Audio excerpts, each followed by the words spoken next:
Latin America, a place full of beauty and adventure. From the dense, mysterious Amazon rainforest to the towering peaks of the Andes, this region is home to some of the world's most breathtaking landscapes.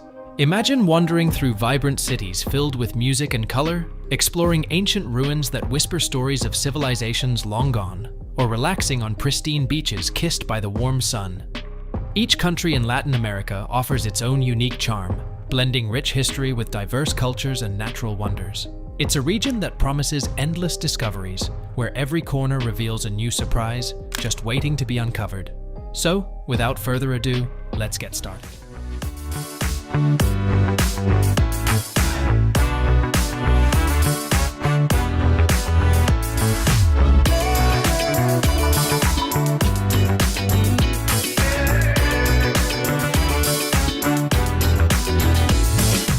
Brazil.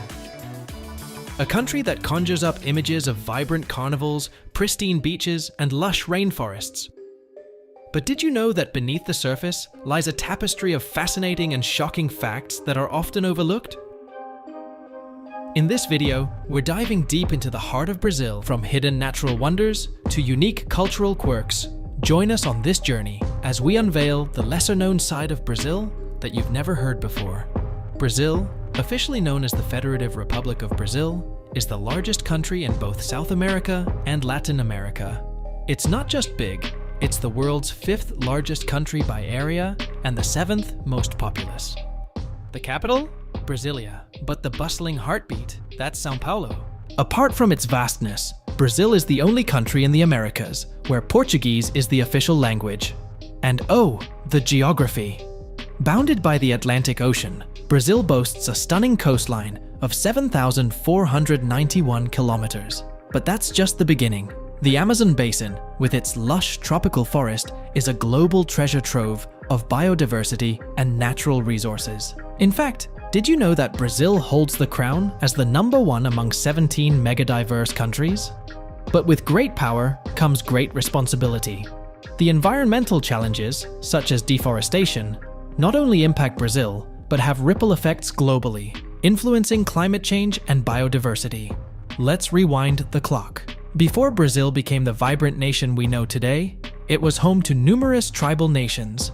Enter 1500, and explorer Pedro Álvares Cabral claims this land for the Portuguese Empire.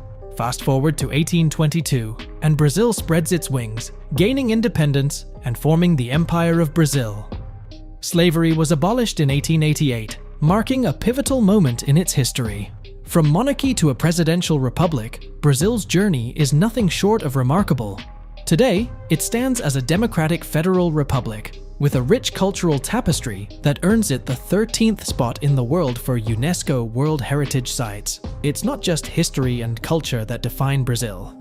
This dynamic nation is a regional and middle power, classified as a developing country with a high Human Development Index. With the 9th largest GDP in the world and a diverse economy, Brazil is a major player on the global stage. However, it's important to note that Brazil, like any other nation, faces challenges. Corruption, crime, and social inequality persist.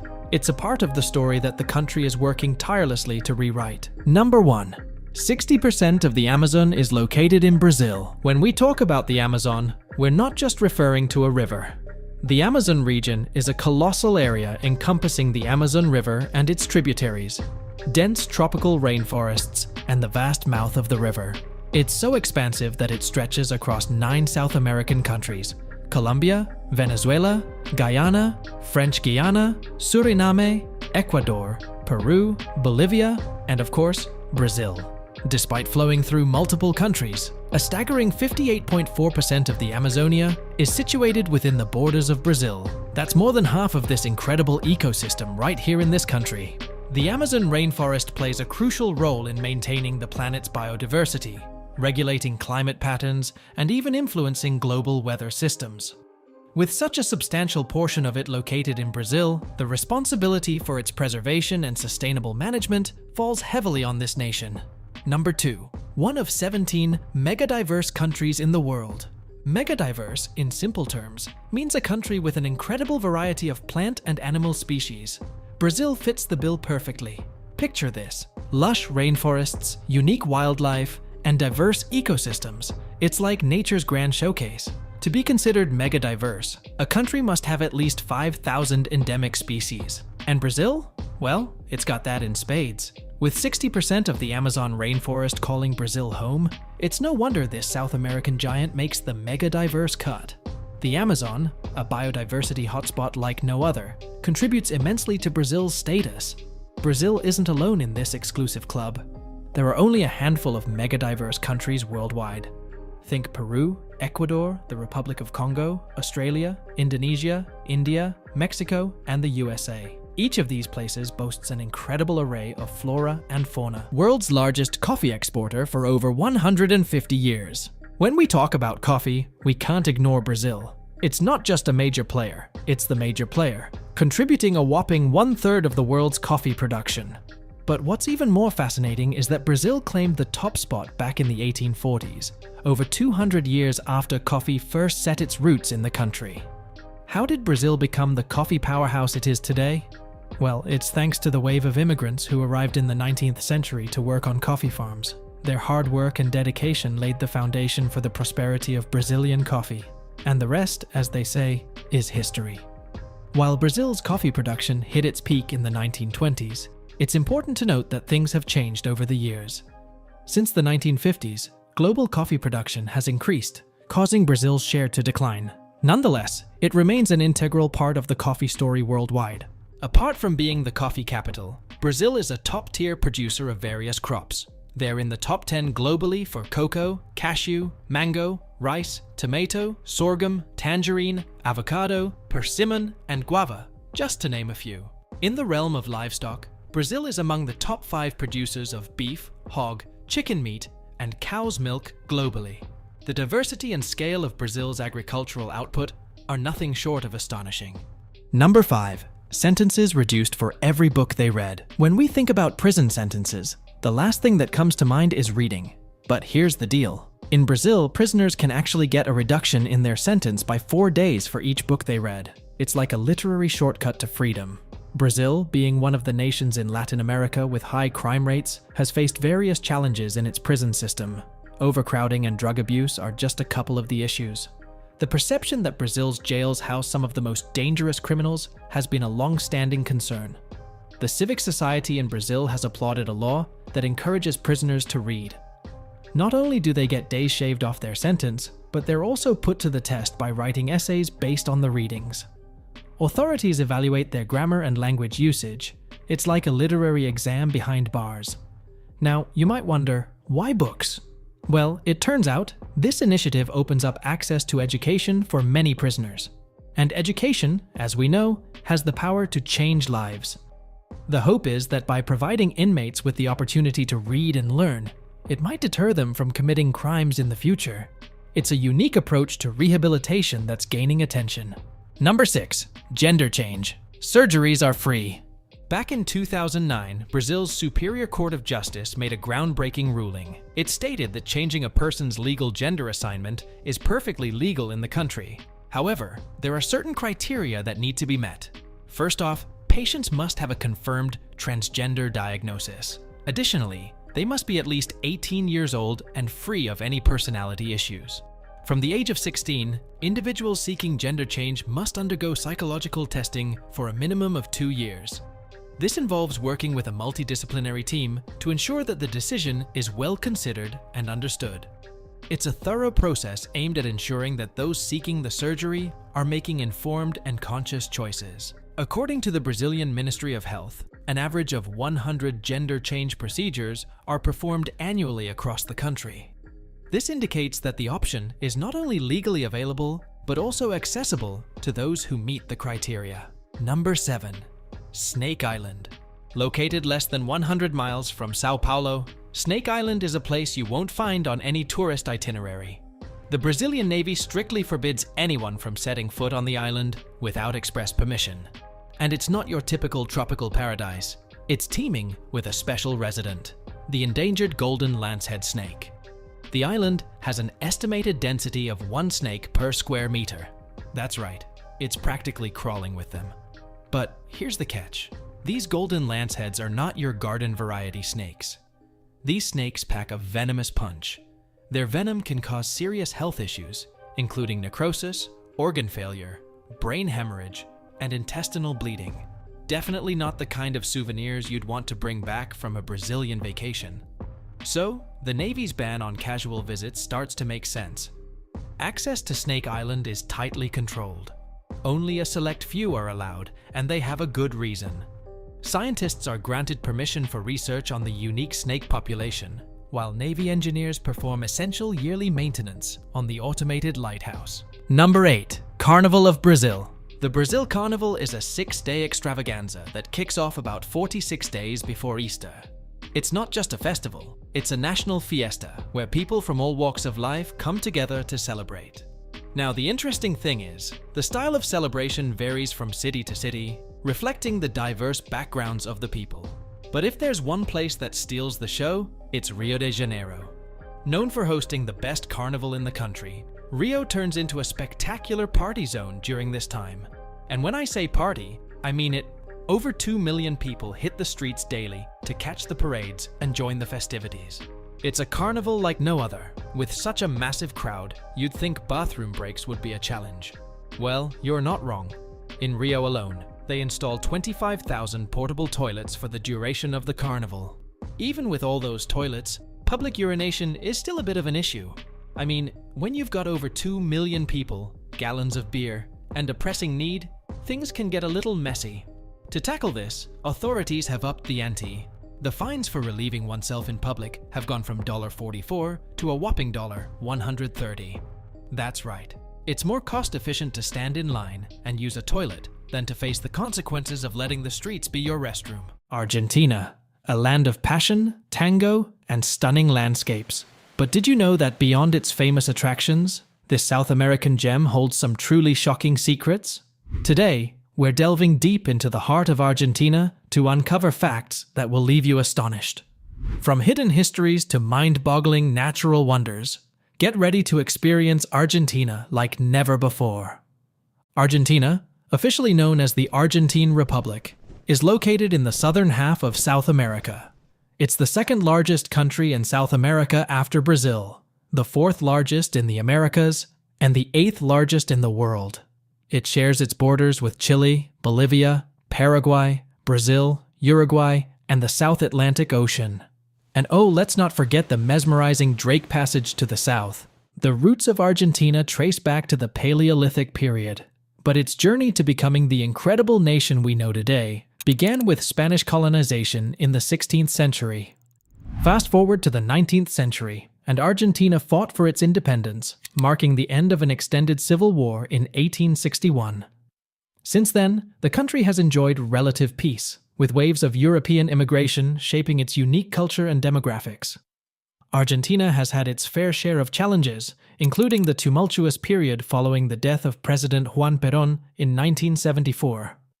The subsequent military junta, supported by the United States, led to the tragic Dirty War, a dark chapter in Argentina's history that lasted until the election of Raúl Alfonsín as president in 1983. This incredible nation is a regional power and retains its historic status as a middle power in international affairs. As a major non-NATO ally of the United States, Argentina stands tall with the second highest Human Development Index in Latin America after Chile. With the second largest economy in South America, Argentina is a key player on the global stage. It's a proud member of G15 and G20, as well as being a founding member of various international organizations like the United Nations, World Bank, World Trade Organization, Mercosur, Community of Latin American and Caribbean States, and the Organization of Ibero-American States. World's first animated feature film. We all know Disney as the animation powerhouse, but back in 1917, a pioneer named Quirino Cristiani took the stage with the creation of the world's first feature-length cartoon. In 1917, way before the animated giants we're familiar with today, meet Quirino Cristiani, the visionary behind this groundbreaking animation.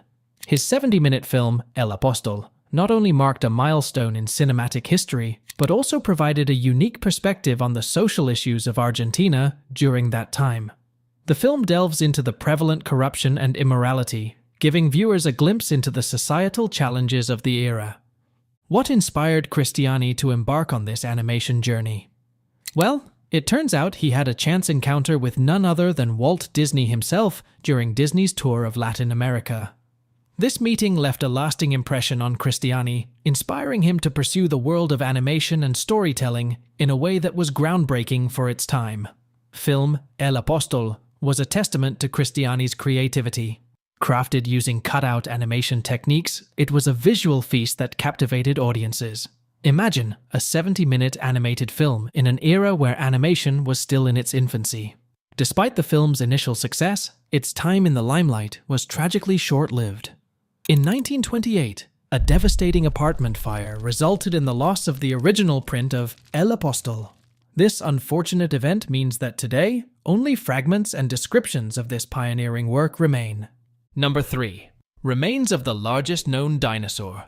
In 2008, a remarkable discovery sent shockwaves through the scientific community. Apatogotitan maiorum, the largest dinosaur ever discovered at the time, was stumbled upon by a Patagonian farm worker. Now, you might be wondering, what's the big deal about this prehistoric giant? Fast forward to 2012 in the Neuquén province of Argentina, where more remains of this colossal creature were unearthed. According to Live Science, these remains, though not entirely excavated, point towards something mind-boggling: the potential remains of the largest dinosaur ever to roam the Earth. What makes this discovery even more jaw-dropping is the suspicion that this giant was likely a titanosaur. Titanosaurs, the heavyweight champions of the sauropod family, were herbivores with remarkably long necks. Imagine a dinosaur casually munching on leaves from treetops. Now that's a sight. The bones that have been excavated so far hint at the colossal size of this ancient behemoth. Keep in mind, these findings are yet to be fully unearthed, adding an air of mystery to this giant story. Researchers believe that titanosaurs like our friend Patagotitan maiorum lived during the late Jurassic period to the end of the Cretaceous period. These were truly the giants of their time, peacefully munching away on vegetation. So, here we are, standing on the brink of an ancient mystery, as the remains of the largest known dinosaur gradually unveil themselves in the heart of Argentina. Who would have thought that a chance discovery by a farm worker would lead to such a colossal revelation? 5 presidents in just 10 days. In 2001, Argentina found itself in the midst of an economic storm. Bank accounts were frozen, and the Argentine peso's value plummeted, creating a wave of uncertainty and despair among the people. This led to widespread unrest, and the people took to the streets in protest.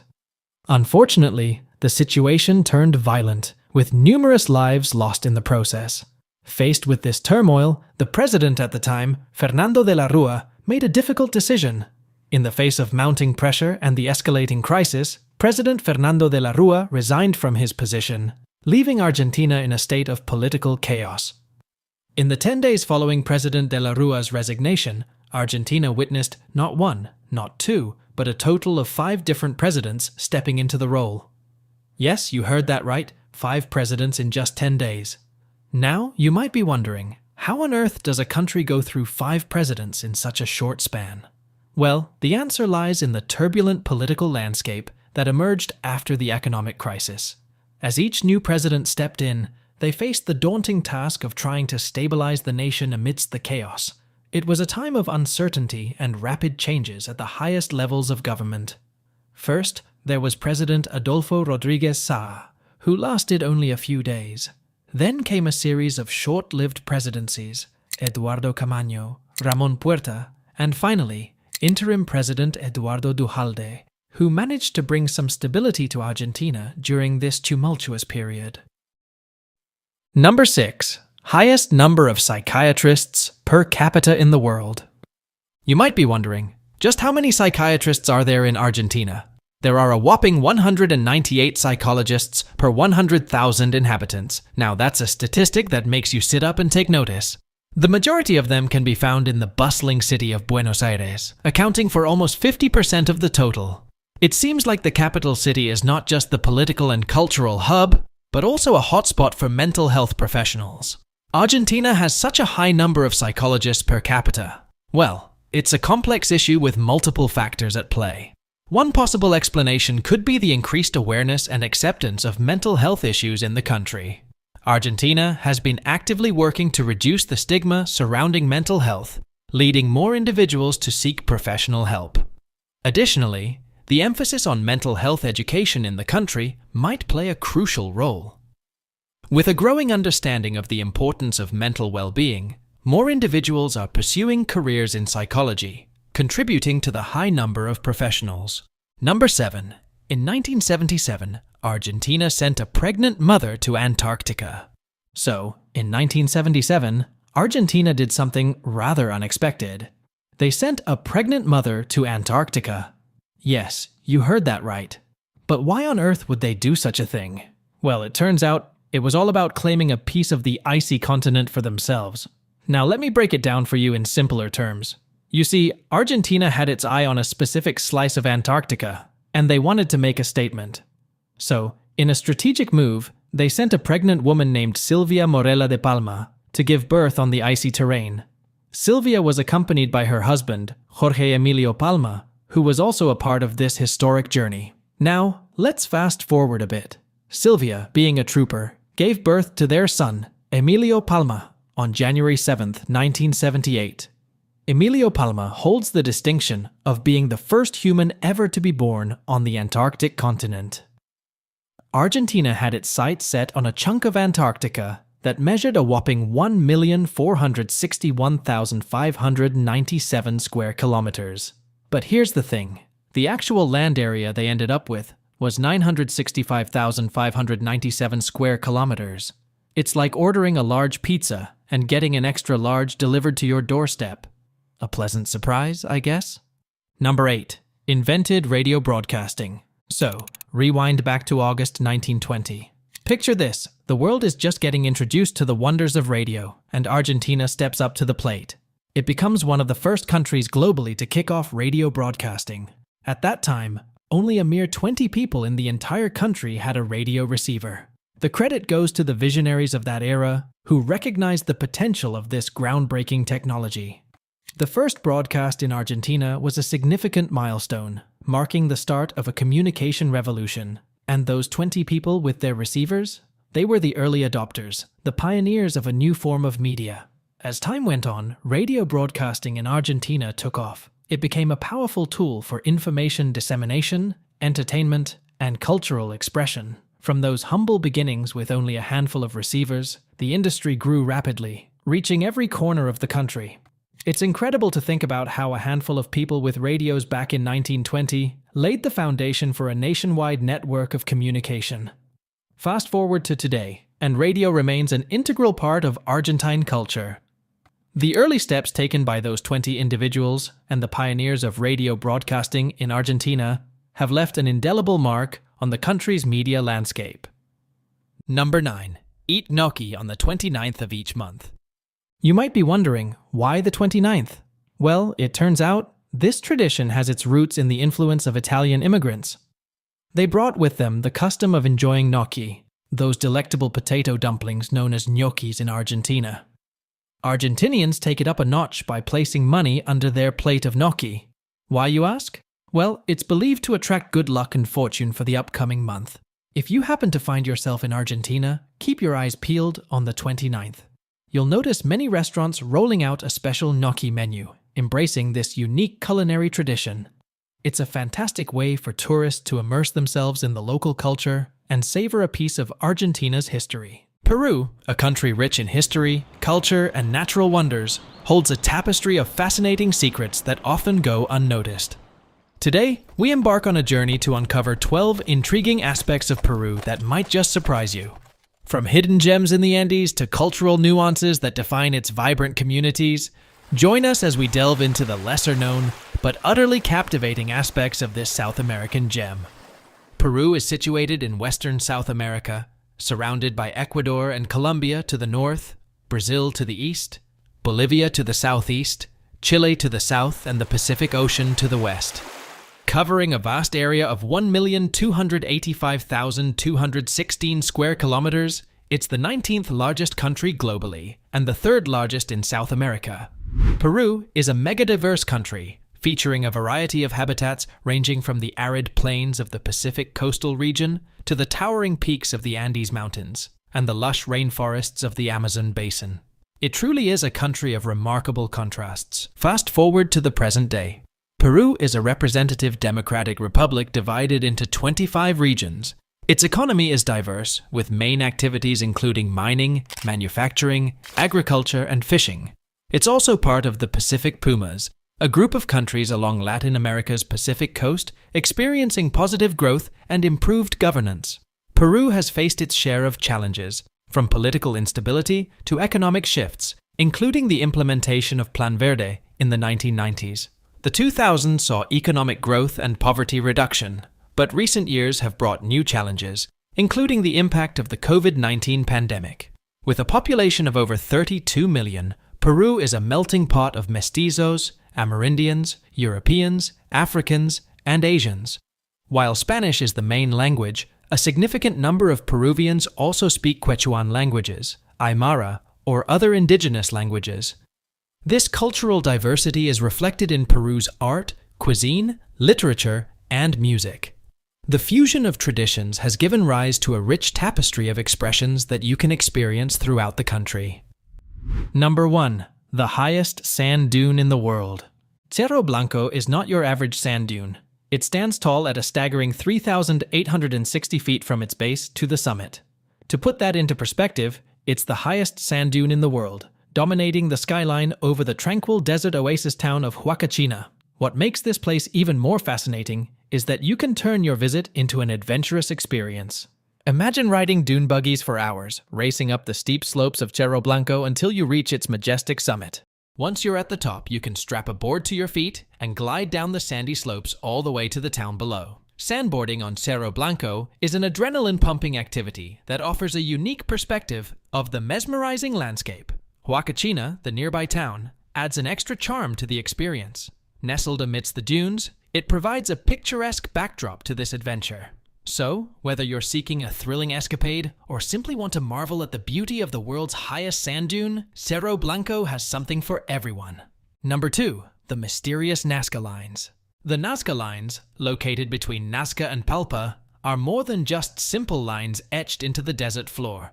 In fact, they consist of over 70 colossal human and animal figures, accompanied by an astonishing 10,000 lines, some stretching up to 30 miles.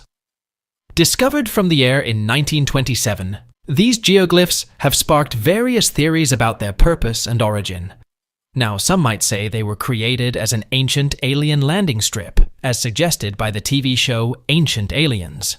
However, German mathematician and astronomer Maria Reiche had a different perspective. She believed the Nazca Lines were sophisticated astral charts, forming part of a colossal astronomical calendar. According to her, these lines were utilized by the native people as a means to commune with the gods. So, what's the real story behind these mysterious Nazca Lines? Were they a celestial communication tool or a landing pad for extraterrestrial visitors? The truth remains elusive, and the debate continues. Number 3. Peru is home to a cliff-hanging hotel. Meet Natura Vive's Sky Lodge Adventure Suites, a collection of glass capsule pods precariously perched on the side of a cliff, overlooking the stunning Sacred Valley. Now, if you have a fear of heights, you might want to brace yourself for this one. These transparent capsules aren't your typical hotel rooms. They're suspended 1.5 hours above the Sacred Valley, offering not just a room but an adventure. Imagine waking up to panoramic views that are nothing short of breathtaking. Each pod includes a communal dining room and 3 sleeping suites equipped with a dry toilet and sink. To get back to solid ground, you'll have to navigate a series of safety holds and zip lines. That's right, you'll be ziplining down a mountain after spending the night hanging off the side of a cliff. It's not your average checkout process, but it's certainly one you won't forget. This adrenaline-pumping experience isn't for everyone.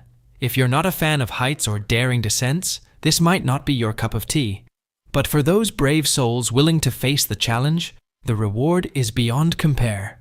Picture this: the wind in your hair, the breathtaking scenery unfolding beneath you, and the sense of accomplishment as you touch down on solid ground.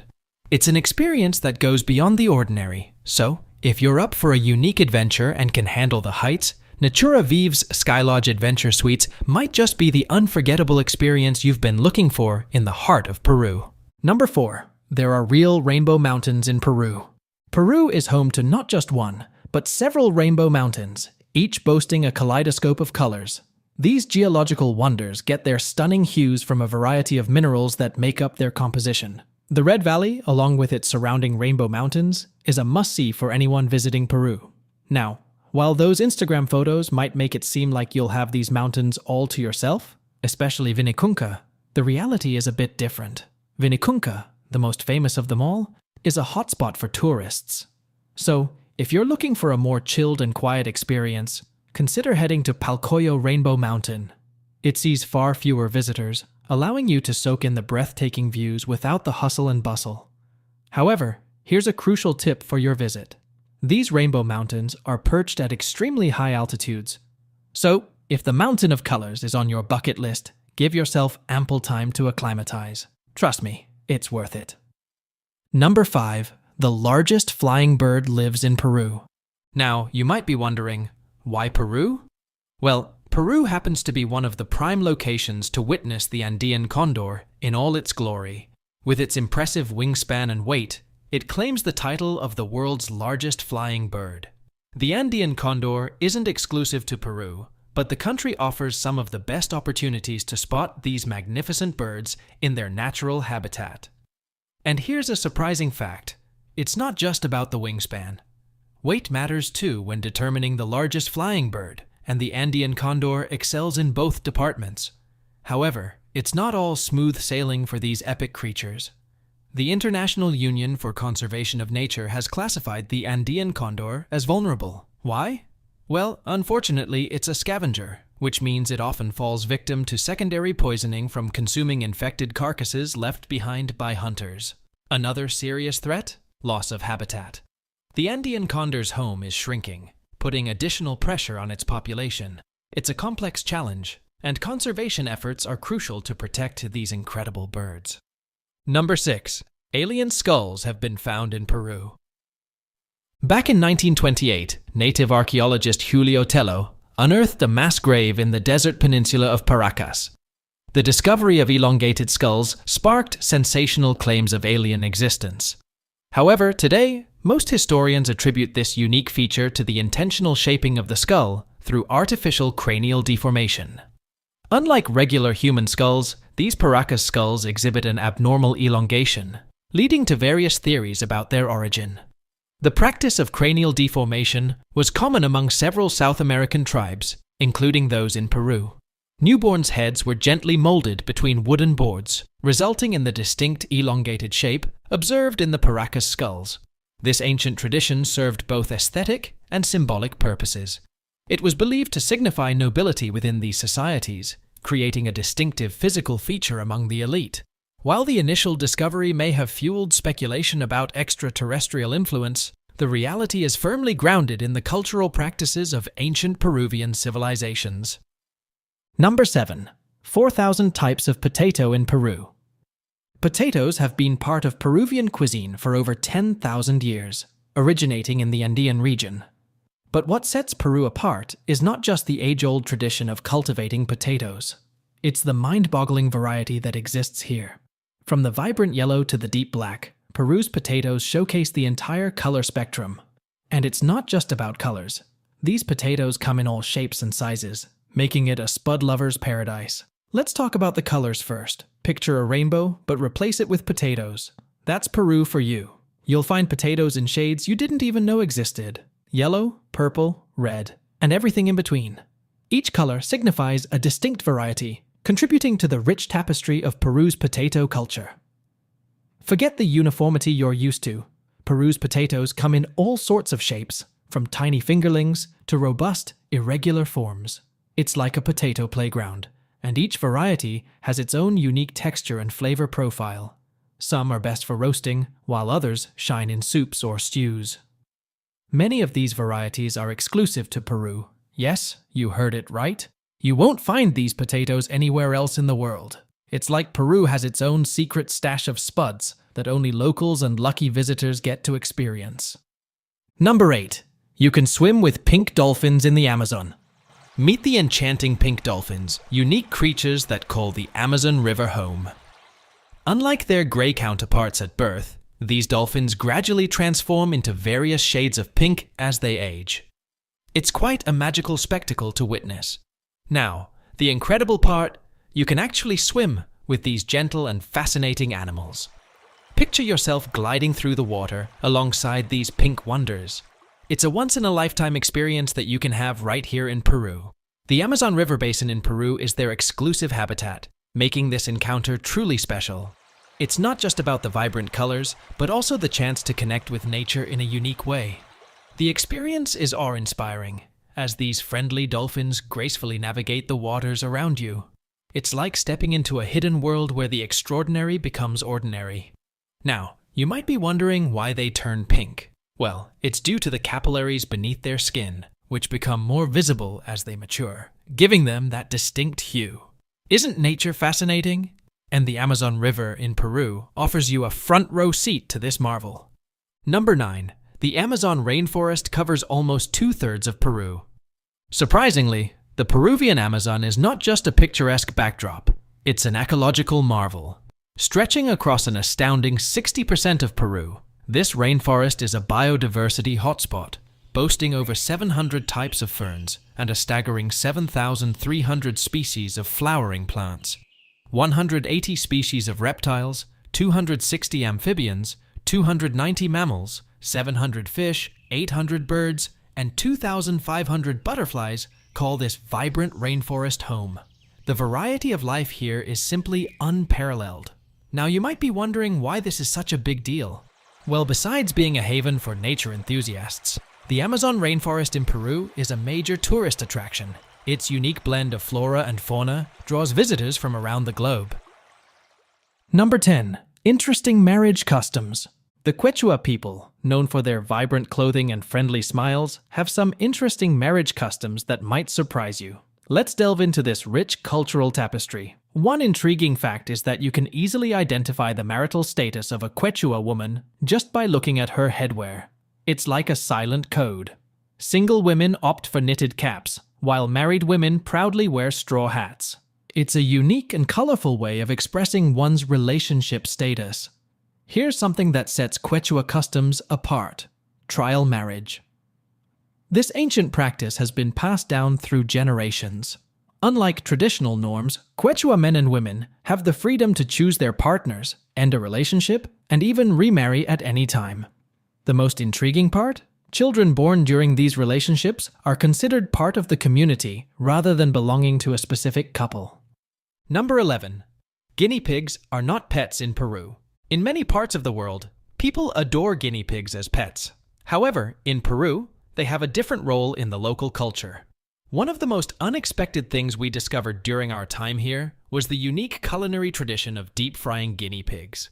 Peruvian cuisine is a fascinating blend of flavors, featuring a rich assortment of seafood, meats, and staples like corn and potatoes. But there's one delicacy that stands out: cuy, which is essentially roasted guinea pig. In Peru, they don't view guinea pigs as companions or pets.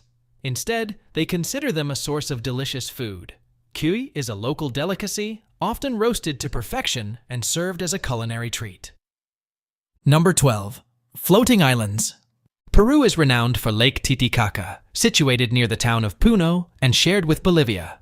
It's elevated at an impressive 3,810 meters, making it one of the highest lakes globally. Now, let's get to the intriguing part: the floating islands. On Lake Titicaca, you'll find unique floating islands crafted from thick totora reeds.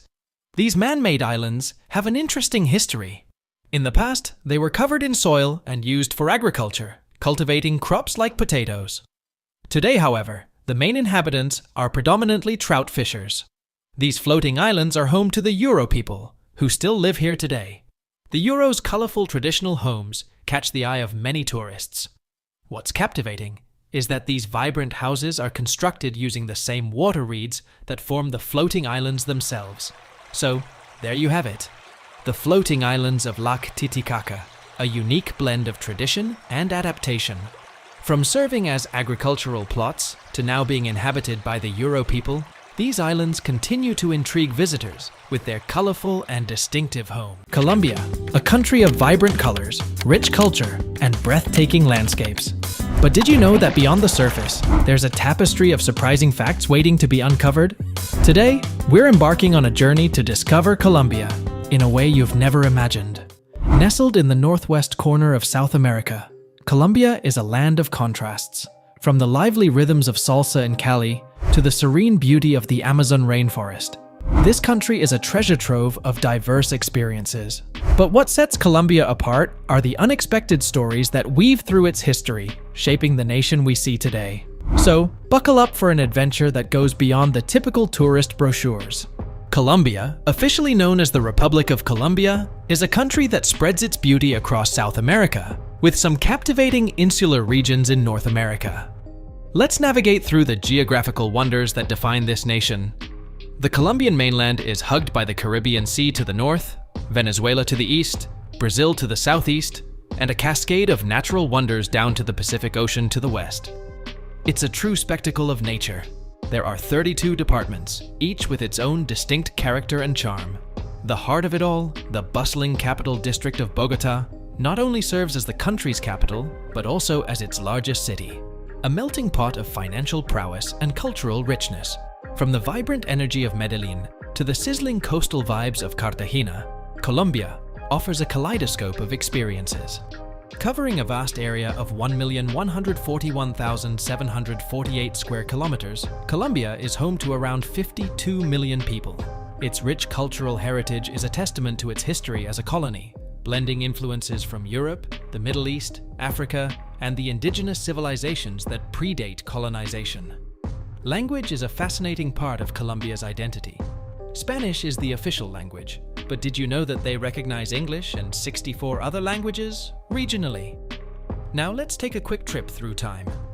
The Spanish first set foot in La Guajira in 1499, and by the mid-16th century, they had established the new Kingdom of Granada, with Santa Fe de Bogota as its capital.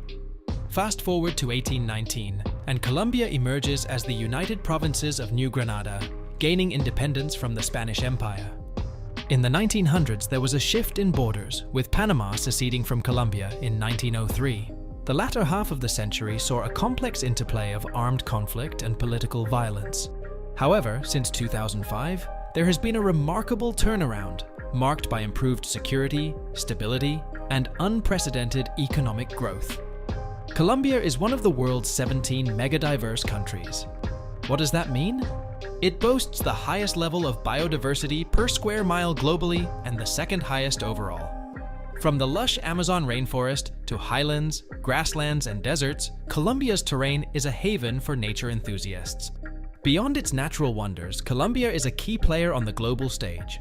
A member of major organizations like the UN, the WTO, and the OECD, Colombia's diversified economy ranks as the third largest in South America. Add to that its role as a NATO global partner, and you have a nation that's making waves internationally. Colombia boasts the best healthcare in Latin America.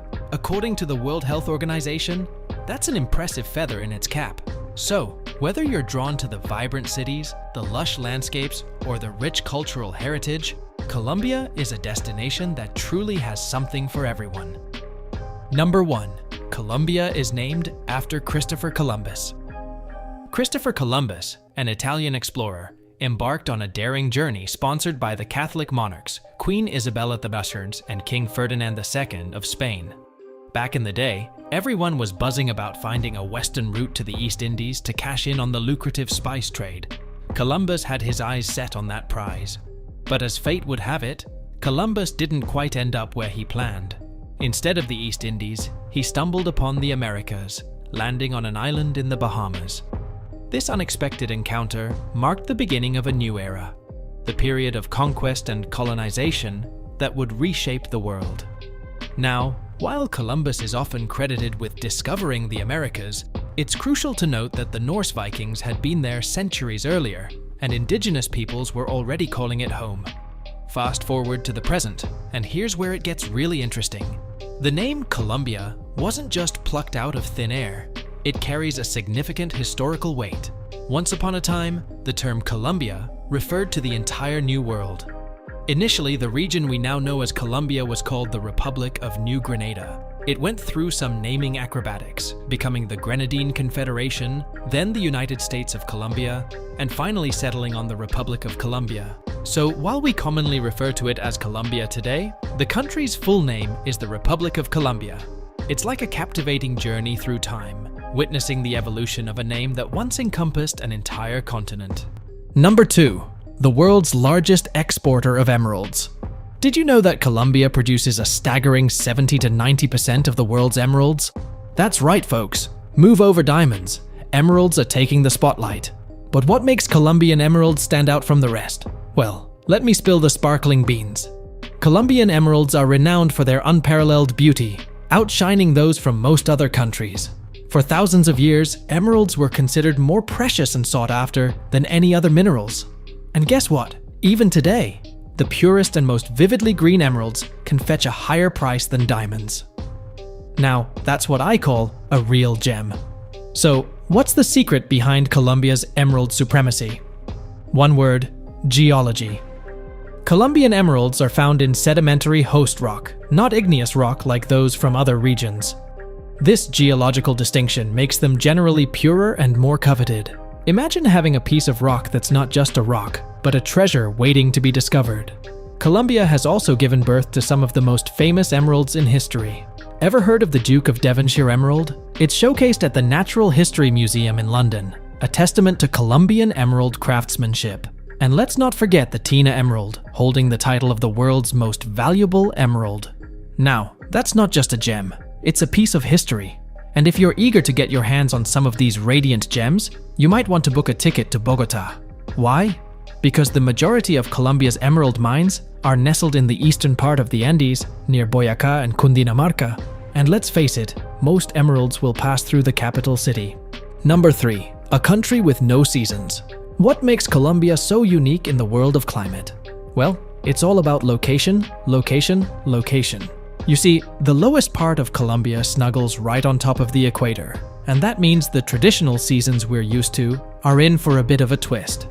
Unlike countries further from the equator, Colombia doesn't really play by the rules of spring, summer, fall, and winter. Sure, it has its different regions: tropical rainforest, savanna, steppe, desert, and mountains.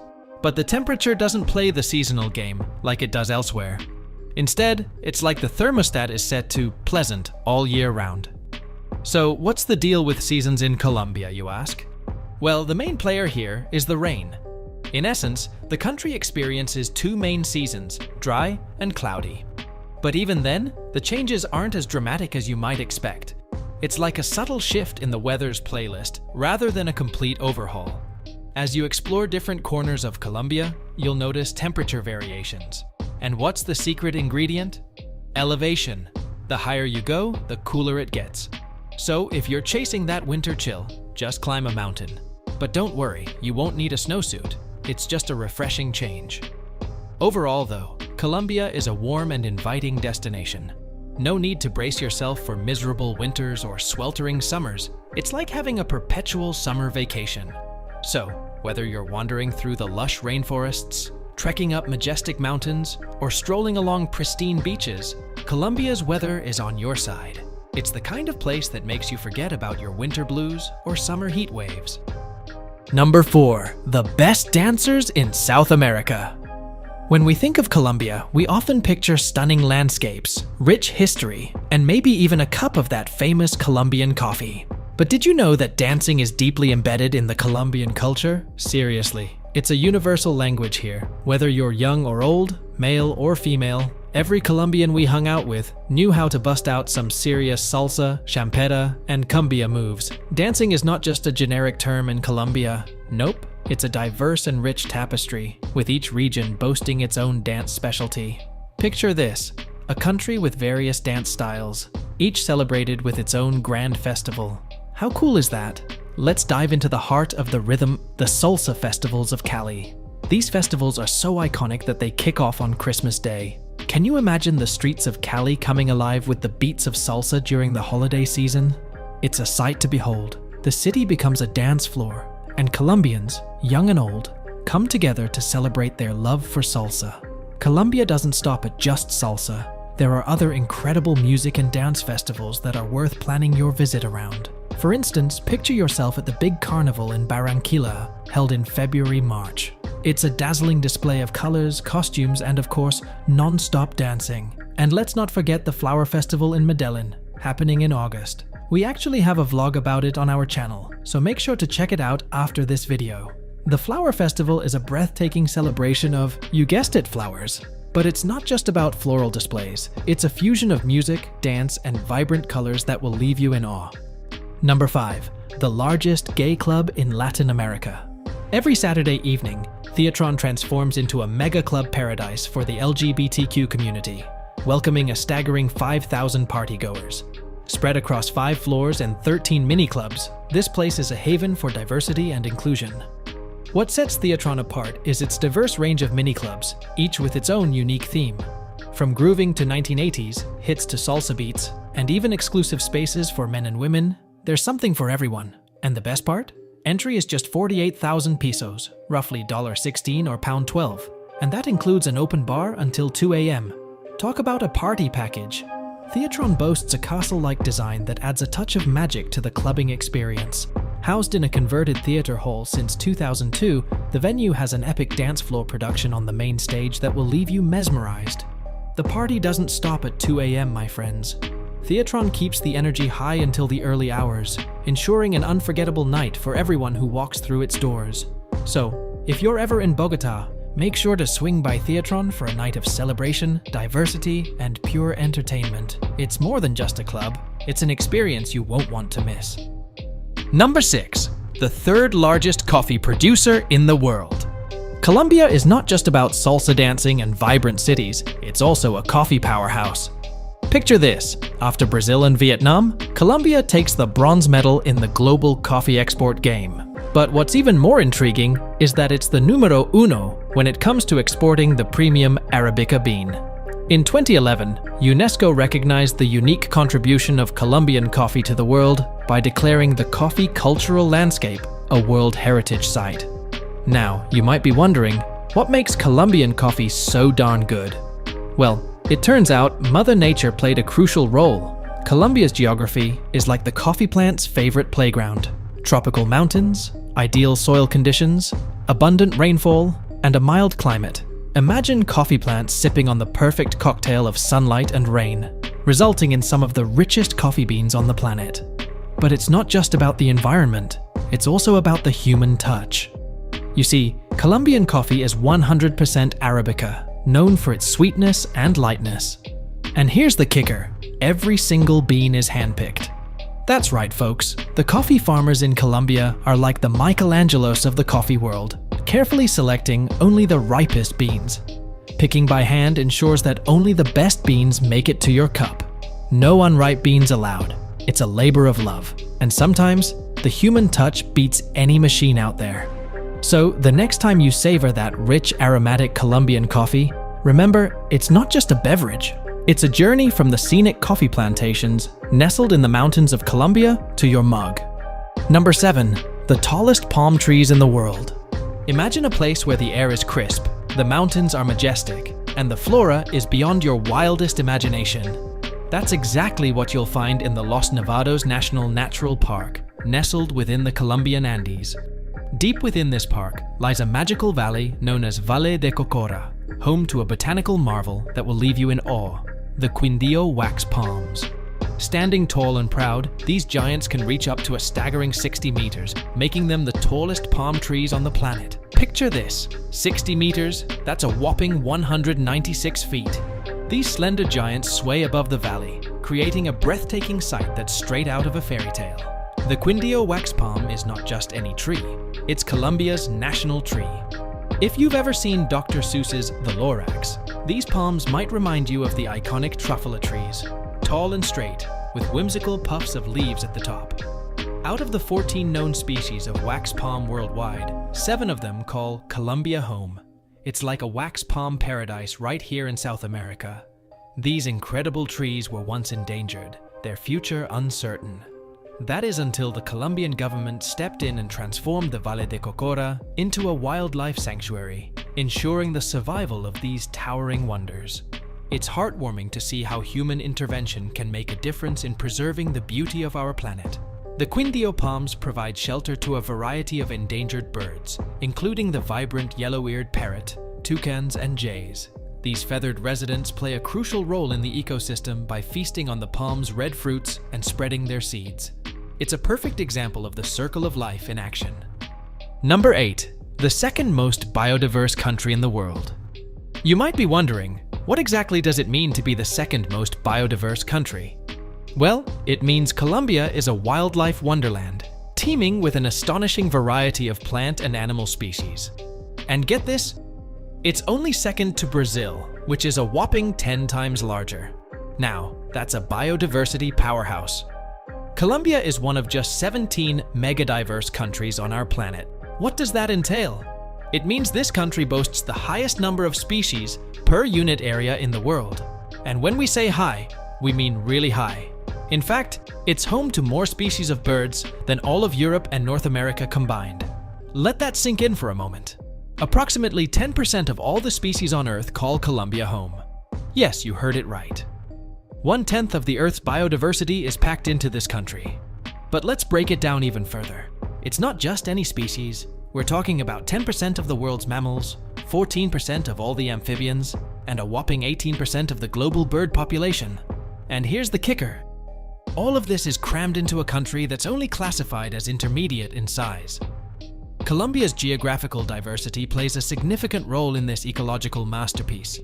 From the Amazon rainforest to the Andes Mountains, the country offers a wide range of ecosystems, each serving as a haven for unique species.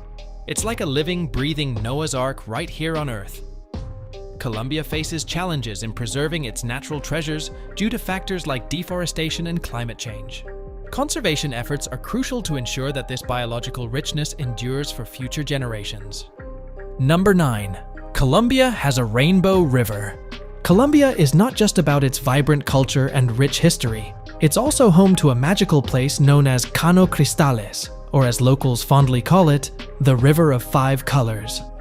Picture this, a river that changes hues, exhibiting shades of yellow, green, blue, black, and an especially vibrant red.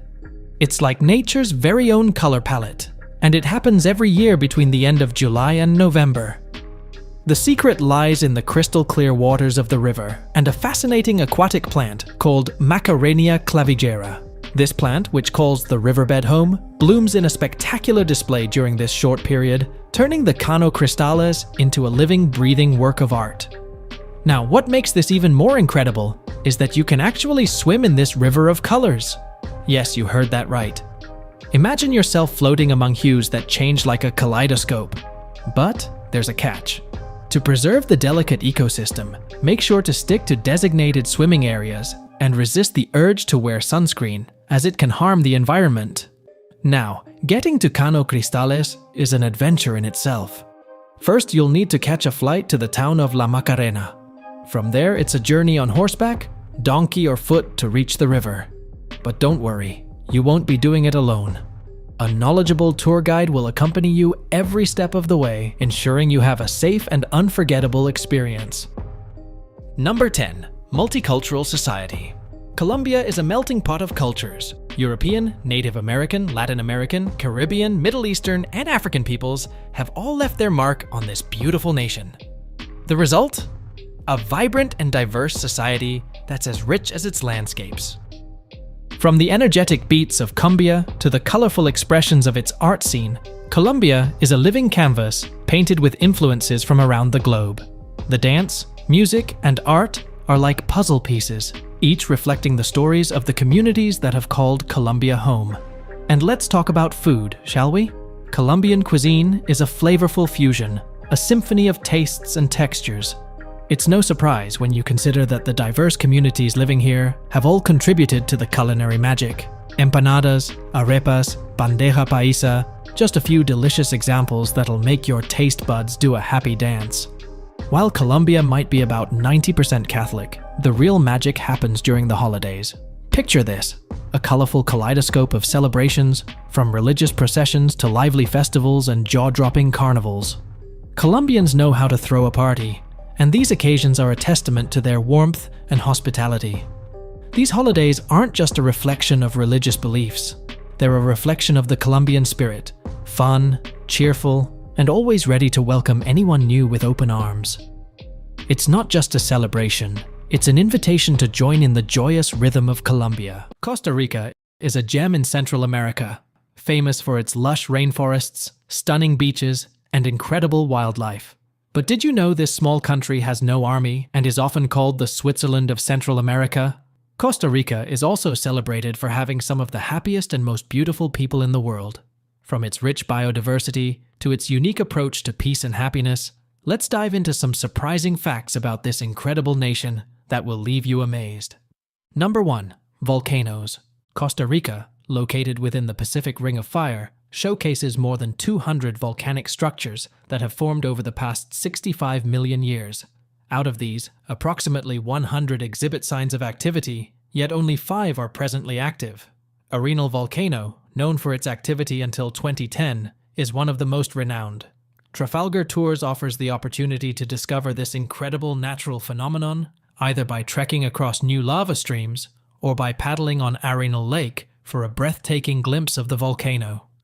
The stunning landscapes of Costa Rica have been influenced by its volcanic activity, which has also enhanced its nutrient-rich soil, leading to the abundance of plant and animal species in the region.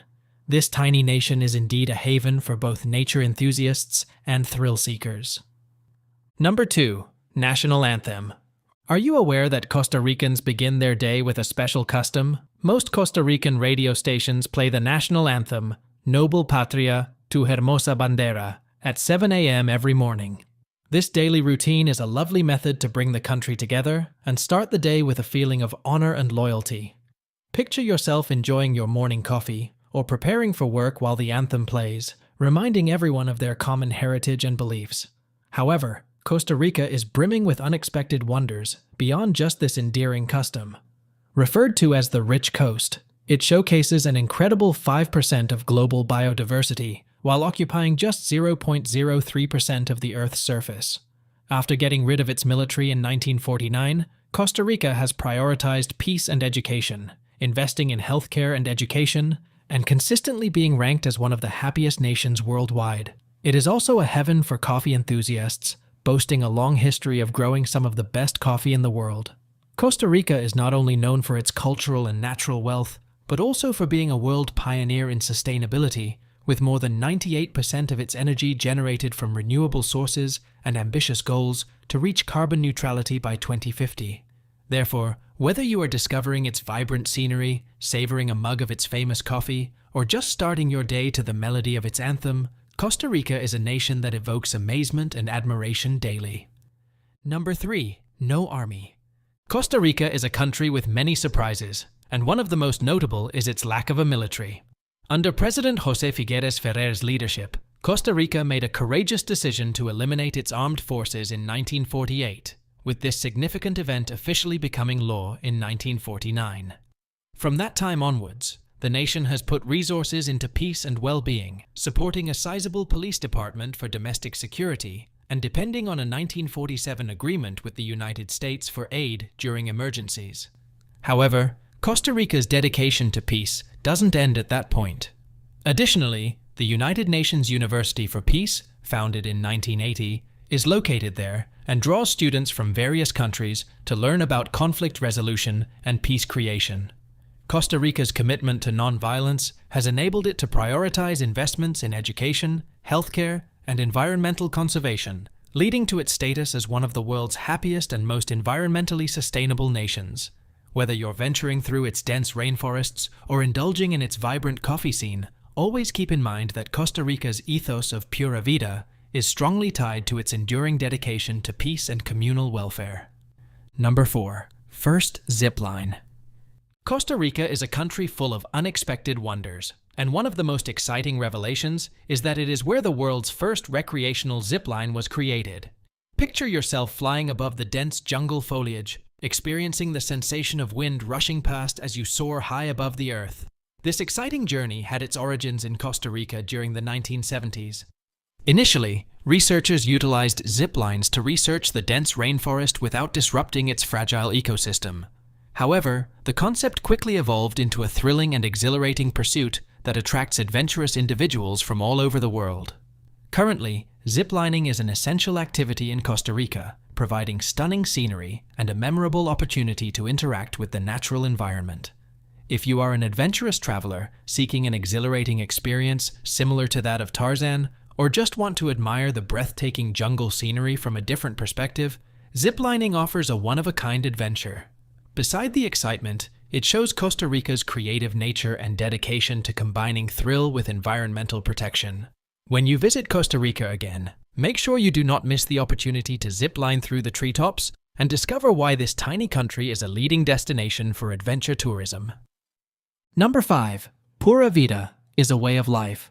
Costa Rica is famous for its stunning scenery and vibrant culture, with one of its most captivating features being the expression Pura Vida, which means pure life or simple life. This expression extends beyond being a simple hello. It embodies a mindset that is present in all facets of Costa Rican society. Pura Vida is deeply connected to the essence of the country, celebrating the beauty of the now and the little pleasures of life. Pura Vida is a phrase used to express gratitude and contentment when greeting a friend, saying goodbye, or admiring a beautiful sunset. It represents a way of living in which joy is discovered in daily experiences, such as relishing a mug of local Costa Rican coffee, taking a leisurely stroll in the lively rainforest, or basking in the sunlight on a pristine beach. The warm smiles and laid-back pace of Costa Rican society demonstrate a joyful and relaxed approach, leading to its status as one of the happiest countries globally. Pura Vida urges us to welcome simplicity and appreciate life's little joys. Regardless of whether you are discovering the lively streets of San Jose or the peaceful coast of Manuel Antonio, the Pura Vida essence will be present wherever you go, encouraging you to relax, embrace the present, and enjoy the simple pleasures of life. Number 6. Currency. The colon, the currency of Costa Rica, is not ordinary. It vividly reflects the country's diverse culture and wildlife. Every note showcases lively drawings of Costa Rican animals, such as playful monkeys, cute sloths, colorful butterflies, and exotic flowers, turning every bill into a special piece of art. Every bill, whether featuring a majestic guanacaste tree or vibrant mushrooms, showcases Costa Rica's natural beauty. Furthermore, the money is produced on strong, shiny, waterproof paper, guaranteeing its longevity even when exposed to tropical rainstorms or unintentional submersions in the sea. Costa Rican currency not only has practical value, but also represents the nation's values and identity, emphasizing the need to protect the country's biodiversity and cultural heritage. Therefore, next time you find yourself in Costa Rica, make sure to pause and admire the beauty and distinctiveness of its currency. It's more than just currency. It's a work of art that embodies the spirit of this incredible nation. Number 7. First country to default. Costa Rica made history in 1981 by becoming the first country in the world to default on its loans, adding a unique chapter to its financial story. This choice was motivated by substantial economic difficulties, such as soaring inflation and an increasing budget shortfall. Despite attempts to control its debt, Costa Rica was unable to fulfill its financial responsibilities, resulting in an unprecedented default. Nevertheless, this occurrence signaled a shift in the nation's economic path. Since that time, Costa Rica has put in great effort to reconstruct its economy and enhance its financial security. Now, it remains a strong and active economy, recognized for its creativity and efforts towards sustainable growth. Although Costa Rica encountered difficulties in the past, its journey towards recovery showcases its resilience and determination. Number 8. Parks. Tortuguero National Park, hidden in Costa Rica, can only be reached by boat or plane and is located on the country's Caribbean coast. This isolated paradise is famous for its breathtaking natural beauty and diverse wildlife, which includes 6 distinct types of sea turtles. Tortuguero offers a safe haven for a range of turtle species, including the majestic green sea turtle and the endangered hawksbill turtle, allowing them to nest and flourish. For ecotourists and nature lovers, traveling to Tortuguero is a memorable experience, whether navigating its meandering waterways or flying over the forests in a small aircraft. Upon arrival, guests will witness the various tropical rainforest elements, such as the melodies of unique birds, the swaying of leaves, and possibly catching a glimpse of river otters or caimans. It's an incredibly immersive adventure that highlights the unmatched beauty of Costa Rica's natural treasures. Therefore, Tortuguero National Park is the ideal place to visit for those looking for a secluded paradise and an opportunity to engage with nature, where you can uncover the wonders of Costa Rica's diverse wildlife. Number 9. Sunset and sunrise on the same time. In Costa Rica, you have the opportunity to experience an amazing journey where you can see the breathtaking sight of the sun rising and setting on two different coasts within one day. Picture beginning your day with the gentle light of the sunrise on the Caribbean shore, experiencing the warm touch of the morning sun as it illuminates the horizon with a golden color. Later in the day, you can explore the Pacific coast and witness the stunning view of the sunset, casting vibrant shades of orange and pink across the sky. This distinctive opportunity highlights the vast array of coastal scenery in Costa Rica, ranging from serene Caribbean beaches to striking Pacific cliffs and golden shores. Whether you prefer waking up early or admiring the sunset, experiencing both occurrences in one day is a memorable journey that showcases the incredible beauty and enchantment of Costa Rica's natural marvels. Number 10. Happiest country in the world. Costa Rica, previously labeled as the happiest nation globally in 2012 by the Happy Planet Index, still showcases optimism and satisfaction. Although it has lost its top ranking, the feeling of joy remains prevalent in the country.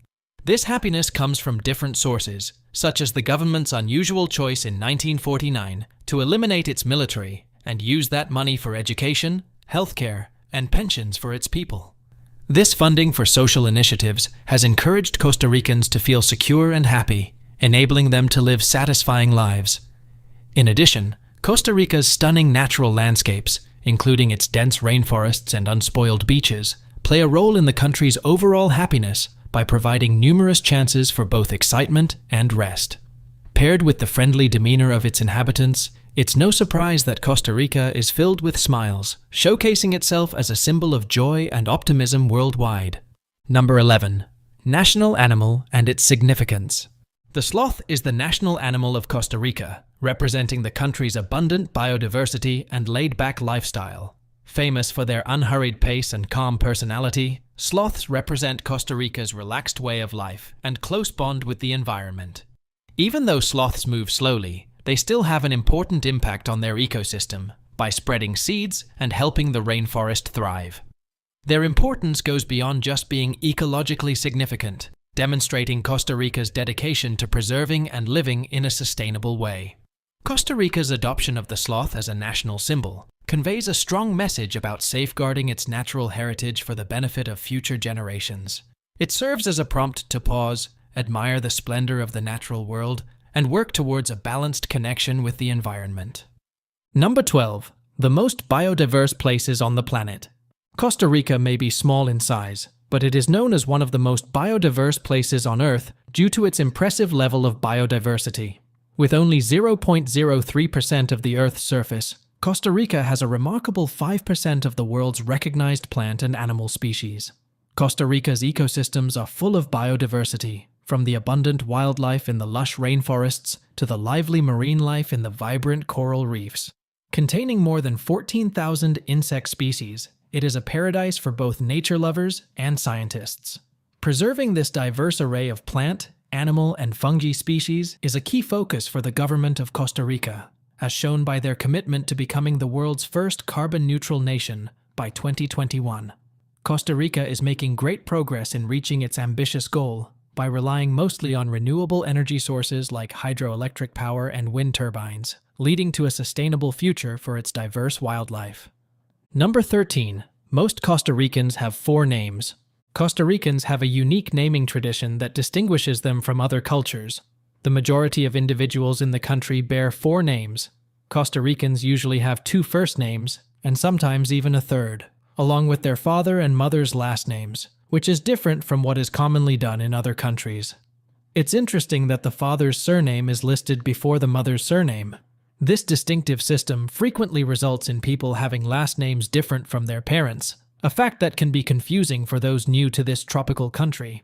Cuba is a place where classic cars, vibrant music, and rich history blend into a unique experience. Did you know there's a town where every resident has a nickname? Or that Cuba's literacy rate is one of the highest in the world? It's a country full of surprises, from the world's smallest bird to its famous cigars, all woven into the fabric of daily life. Let's dive into the fascinating world of Cuba and uncover some of its most surprising facts. Number 1. More classic cars than anywhere else. Cuba is distinctive for not following the trend of releasing new car models annually in a world where it is common. In this area, the streets resemble a moving time machine, filled with vintage cars ranging from the 1930s to the 1950s. These items are not just for display in museums, they are integrated into daily life in Cuba. These almond-shaped cars, also called almendrones in the area, serve a practical purpose and are not just for display. They have a vital function in Cuba's public transportation network, frequently acting as collective taxi services. Picture yourself flagging down a ride in a meticulously preserved 1950s Cadillac. That's an everyday occurrence in Havana. Nowhere else in the world will you see vintage cars like these. Not only will you find American brands here, you can also see cars from the ex-socialist countries, such as the robust Ladas. The distinctive car culture in Cuba developed as a consequence of historical events. Following the Cuban Revolution and the imposition of the US embargo, acquiring new cars was extremely difficult. Cubans had to demonstrate ingenuity in order to keep these classic cars running, using any available or homemade parts for maintenance and preservation.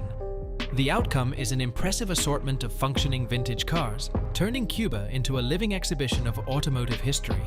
It's more than just transportation, it showcases Cuban creativity and strength. Number 2. Cubans are obsessed with dominoes. Cubans have a strong passion for playing dominoes. The sound of domino tiles clinking can often be heard during Cuban weekends. This cherished game is deeply cherished by the community on the island, leading to neighbors frequently setting up impromptu outdoor domino parlors on the streets. In these friendly competitions, the stakes can become entertainingly high as players compete fiercely for bragging rights. However, this fixation involves more than just amusement and recreation. The Havana's famous Cristobal Colón necropolis is home to a symbol of a fateful game of dominoes. Juana Martín de Martín lies here, her tombstone adorned with a pair of number 3 tiles.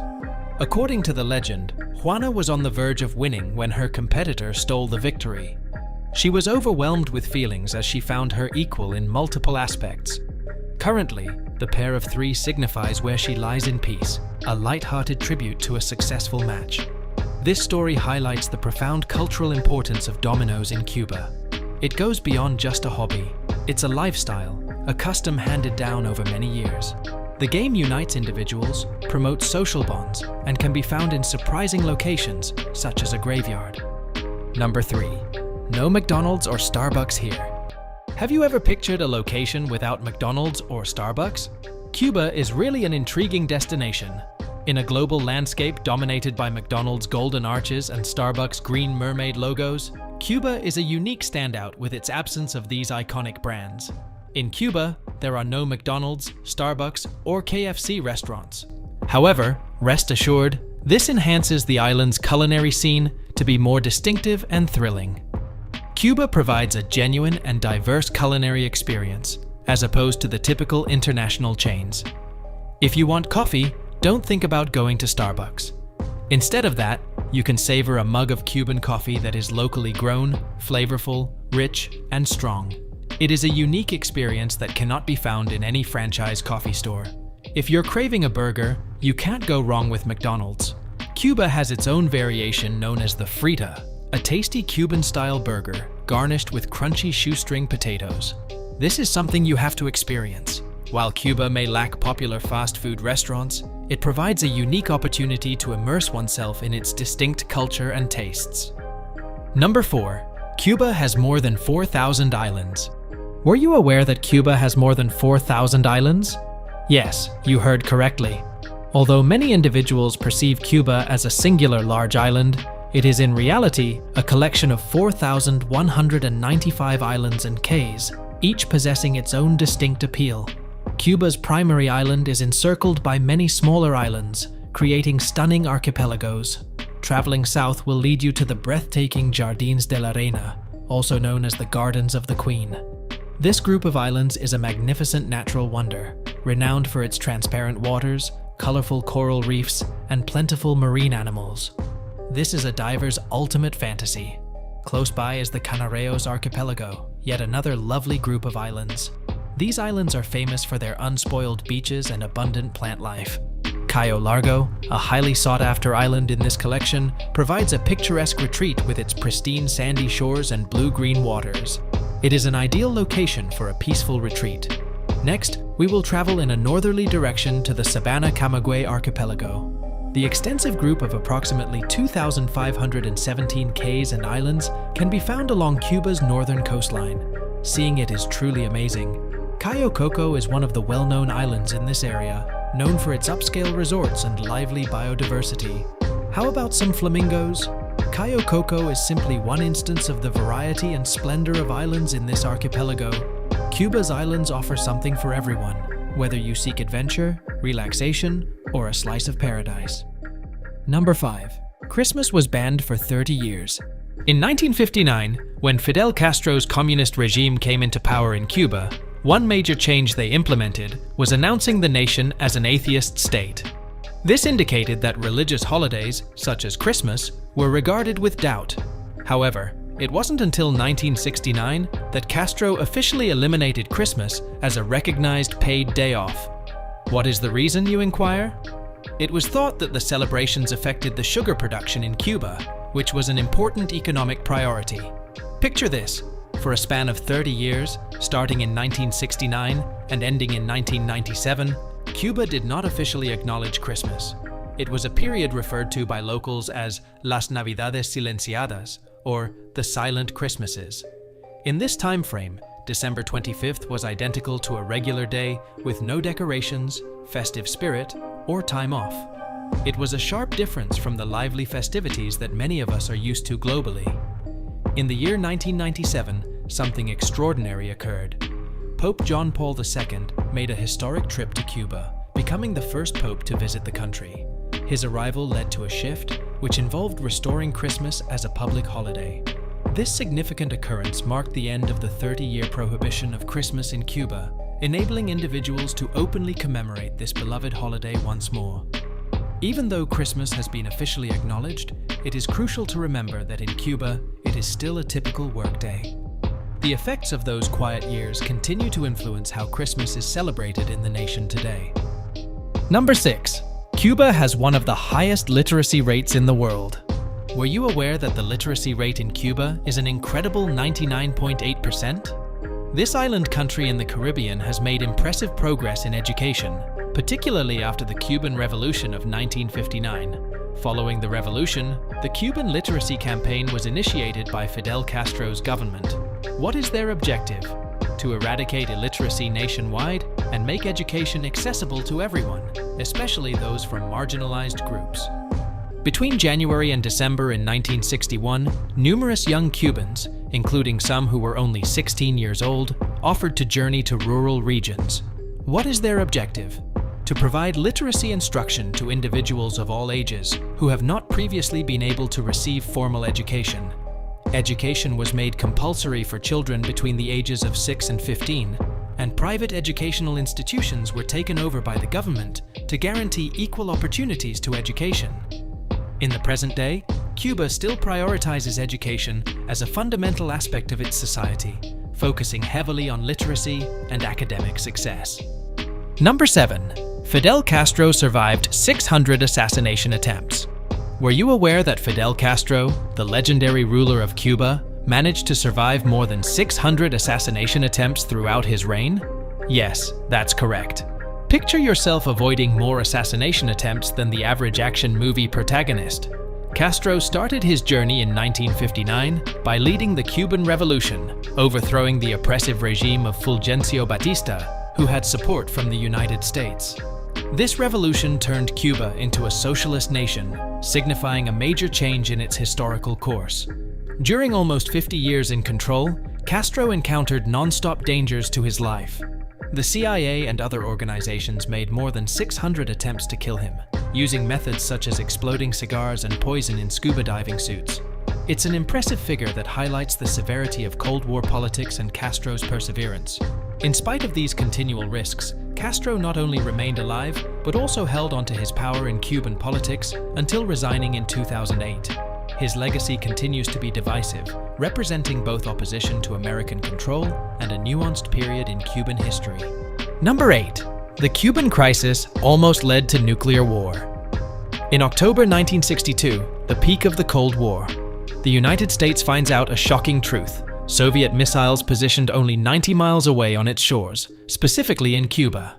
This finding triggered warning signals in Washington, initiating the event we now refer to as the Cuban Missile Crisis. President John F. Kennedy acted quickly by implementing a naval blockade around Cuba to stop more Soviet deliveries and to insist on the removal of those nuclear weapons. The world anxiously waited as tensions between the two superpowers reached new heights. At the same time in Moscow, Soviet leader Nikita Khrushchev encountered his own difficulty. How can we end this standoff without escalating it into a global nuclear disaster? Both leaders carefully strategized, considering the risks of their upcoming decisions. 13 days of fervent discussions ensued, with the world on the edge of a potential nuclear conflict. At last, there was a major development. Khrushchev agreed to withdraw the missiles from Cuba, on the condition that Kennedy promised to dismantle American missiles in Turkey. This crucial deal, achieved with strong diplomatic efforts, reduced the crisis and relieved worldwide tensions. It was a crucial moment that demonstrated the importance of bargaining and the danger of nuclear standoff. The Cuban Missile Crisis is a clear example of how peace is delicate in times of worldwide tension. It highlighted the significance of diplomacy and the necessity to pursue peaceful resolutions to global conflicts. Number 9. Cuban cigars are known all over the world. Were you aware that Cuban cigars are known globally for their unmatched quality and skillful artistry? It's more than just smoke. It holds a piece of Cuban history that goes back centuries. Many years in the past, the Taino people of Cuba started growing tobacco, which formed the base for a worldwide symbol. Fast forward to the present day, and Cuban cigars are closely associated with luxury and heritage. What sets them apart? The story begins with the fertile soils of the Vuelta Abajo area in Pinar del Rio. The ideal climate and soil blend produces tobacco leaves with exceptional flavor and texture. Every cigar is a work of art made by talented torcedores, also known as cigar rollers, who carefully hand-roll each cigar. Premium filler, binder, and wrapper leaves from the finest tobacco plants are blended together to guarantee a rich and complex experience with every puff. Were you aware that crafting a single cigar by rolling can require hours, demonstrating the commitment and skill invested in each one? Therefore, when you smoke a Cuban cigar in the future, keep in mind that you are not only inhaling smoke, but also appreciating a part of Cuban tradition made with skill and dedication. Number 10. Cuba had two currencies. During the 1990s, following the downfall of the Soviet Union, Cuba encountered economic difficulties. In order to stabilize its economy, Cuba implemented the Cuban convertible peso, known as CUC, which is tied to the value of the US dollar. This form of currency was predominantly utilized for tourist transactions, imported products, and specific services. In addition to the CUC, Cuba also operates with the standard Cuban peso, CIUP. In contrast to the CUC, which is pegged to the dollar, the Cuban peso has a variable exchange rate and is utilized for domestic purchases. Therefore, what is the reason for having two currencies? The dual currency system aids in the management of various sectors in Cuba's economy. Tourists and some businesses use CUC, while locals mainly use CUP for their everyday purchases. However, there is a twist. Tourists are subject to an official exchange rate, while locals have access to an unofficial one, influencing how Cubans handle their money. It is interesting that some stores in Cuba are also accepting US dollars, in addition to the CUC, which further complicates the monetary situation. The dual currency system in Cuba has come to an end. Comprehending the circulation of money in Cuba enhances the depth of your adventure, from charming streets to vibrant markets. Mexico, a land of vibrant culture, breathtaking landscapes, and a rich history that dates back thousands of years. You might think you know a lot about this captivating country, but there's so much more to discover. From ancient civilizations to modern traditions, from mouth-watering cuisine to hidden gems, we're about to take you on a journey to unveil 15 things you don't know about Mexico. Number 1. Mexico's real name is not Mexico. Mexico's real name is the United States of Mexico, or in Spanish, Estados Unidos Mexicanos. That's right, it's not just Mexico, but a whole federation of states. Now, let's explore this in more detail. Mexico is divided into 31 states, each with its own unique culture, history, and traditions. Picture it like the states in the United States of America. From the vibrant beaches of Cancun to the rich history of Mexico City, there's so much diversity to explore. Now here's something that might surprise you. Just like in the US, each state in Mexico has its own set of laws, regulations, and even its own police force. So, if you're traveling from one state to another, it's like crossing state lines in America. It's important to be aware of the local rules to ensure a smooth journey. When you're in a different state than the one you reside in, your phone is practically always roaming. This means you might notice some changes in your phone plan while exploring different regions of Mexico. It's a quirky little detail that shows just how diverse and expansive this country truly is. Number 2. The capital of Mexico wasn't Mexico City until 2016. Let's tackle the big misconception. For the longest time, the majority of people, including myself, thought that the capital of Mexico was Mexico City. It's no wonder, right? The name alone suggests it. However, here's the twist. The actual capital was a place known as Distrito Federal, or DF for short. Now, that might not ring a bell for many of you. That's because in everyday conversation, we just called it Mexico City. So, in essence, Mexico City and Distrito Federal were often used interchangeably. In 2016, the city officially changed its name, and it wasn't just a minor tweak. No, they went all out. The new official name is CDMX, which stands for Ciudad de Mexico. It was a move to further solidify the identity of this vibrant city. So, remember, when you hear CDMX, you're talking about the capital of Mexico. Now, you might be wondering, wait, isn't Mexico City still in Mexico? Absolutely. But let me explain why it can be a tad confusing. You see, the Mexico City metropolitan area sprawls across both the Distrito Federal and parts of the state of Mexico. So when you're in this region, you're technically in the capital. However, only the residents of Distrito Federal can proudly say they live in the capital. It's one of those interesting geographical quirks that make Mexico's administrative divisions unique. Number 3. U.S. citizens are the largest immigration group in Mexico. According to the U.S. State Department, as of this year, a staggering 1.6 million U.S. citizens have made Mexico their home. That's a substantial community, and it's not just a one-way street.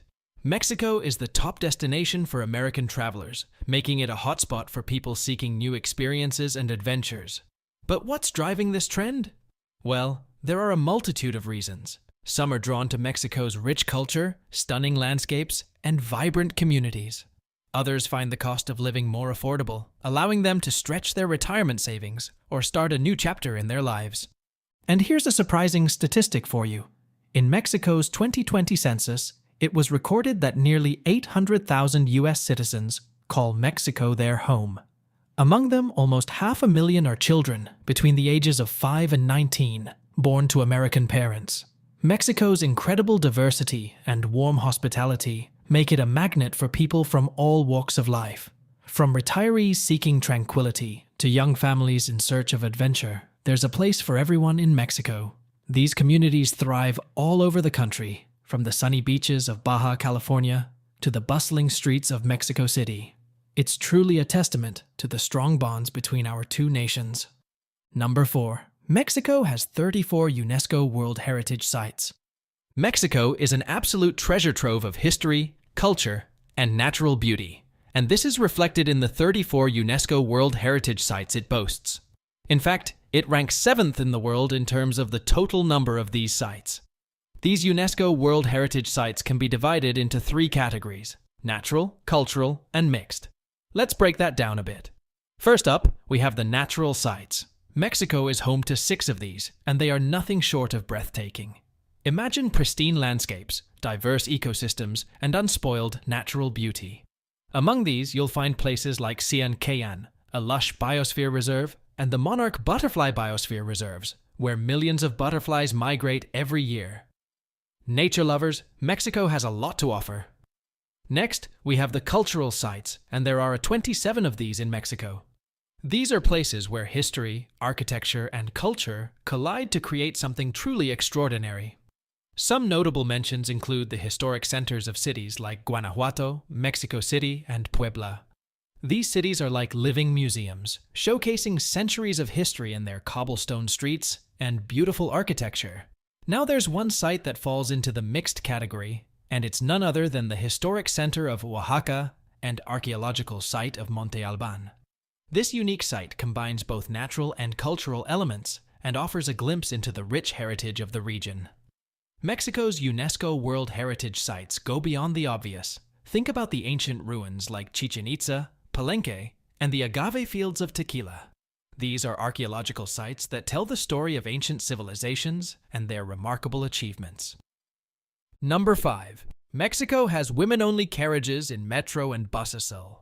Let's address a common stereotype, that Mexican women face constant abuse.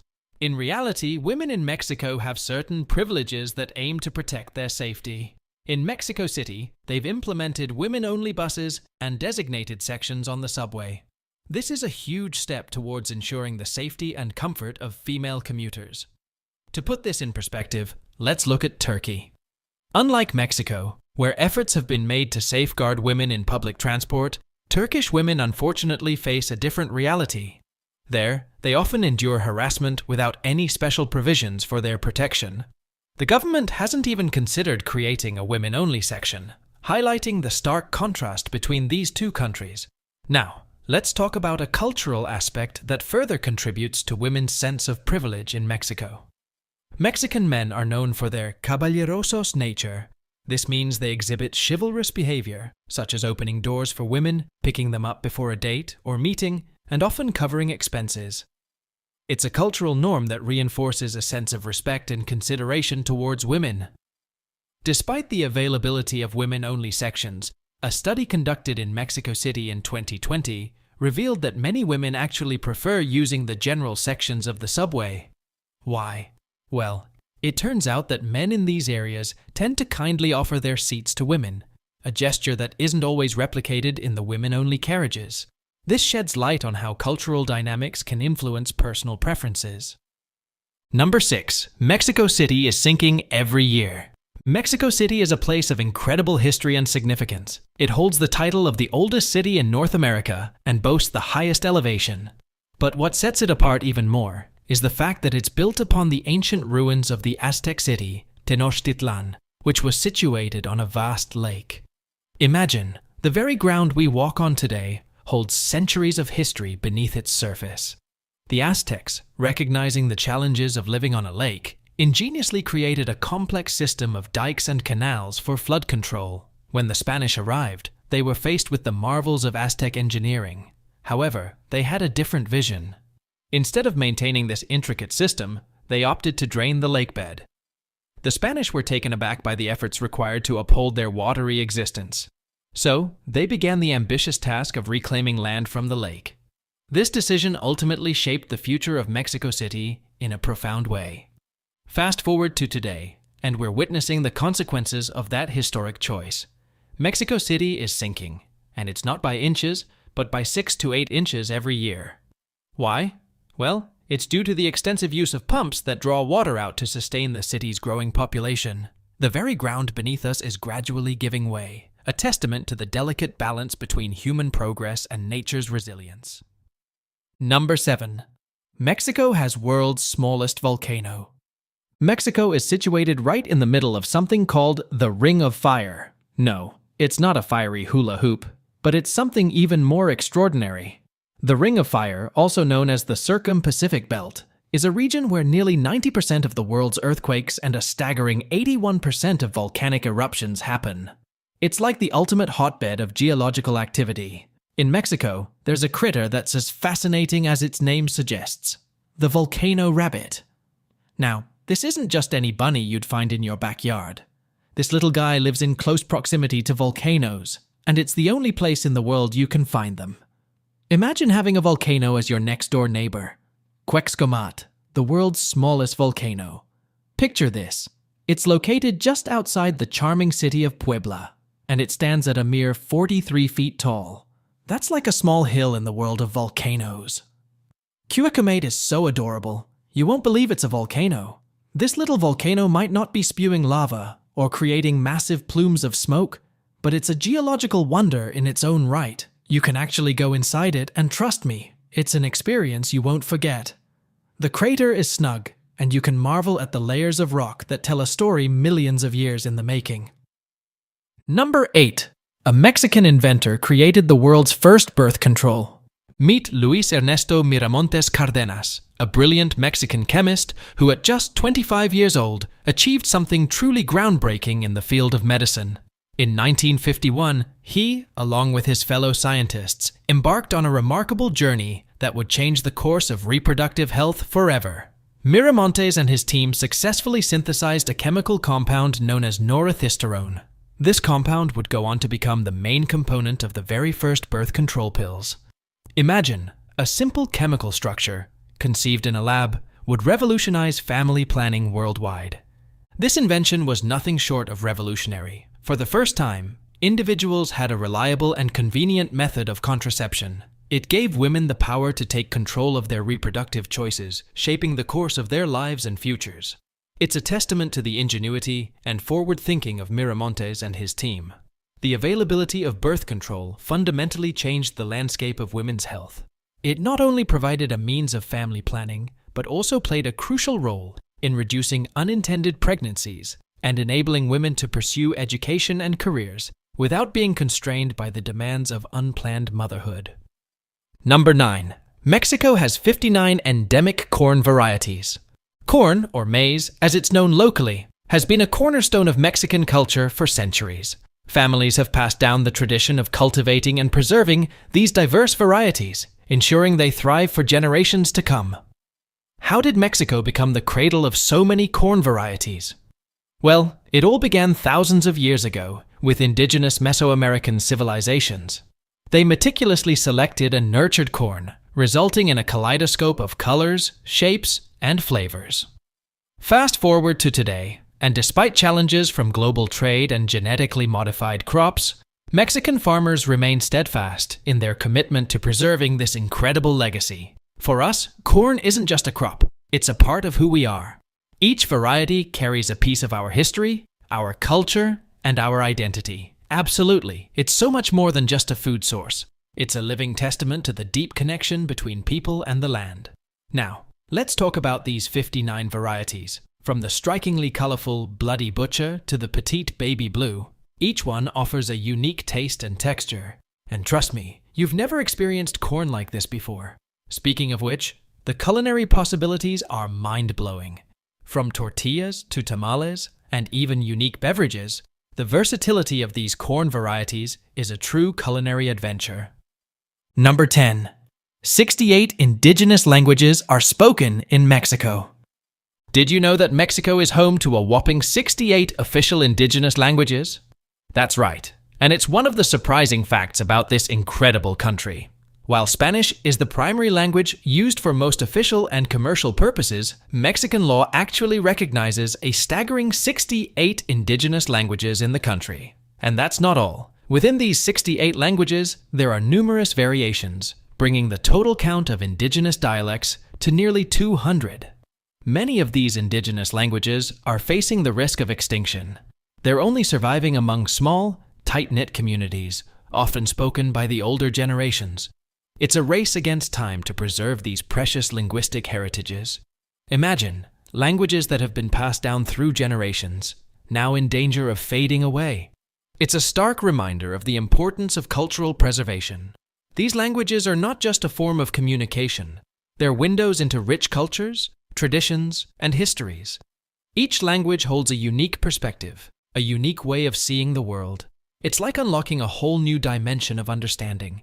From rituals to stories, music to art, these languages are the lifeblood of Mexico's cultural mosaic. So, What can we do to help? It's simple. Spread awareness. Share this video, talk about it, and most importantly, support initiatives that aim to preserve and revitalize these endangered languages. Together, we can make a difference and ensure that these languages continue to thrive for generations to come. Number 11. World's largest pyramid is in Mexico. Mexico is known for its incredible natural beauty and rich cultural heritage. But did you know it's also home to the world's largest ancient pyramid? That's right. Alongside being the proud host of the smallest volcano, Mexico boasts this colossal masterpiece of human engineering. The Great Pyramid of Cholula, also known as Pirámide Tepanapa, is nestled in the charming city of Cholula, located in the Mexican state of Puebla.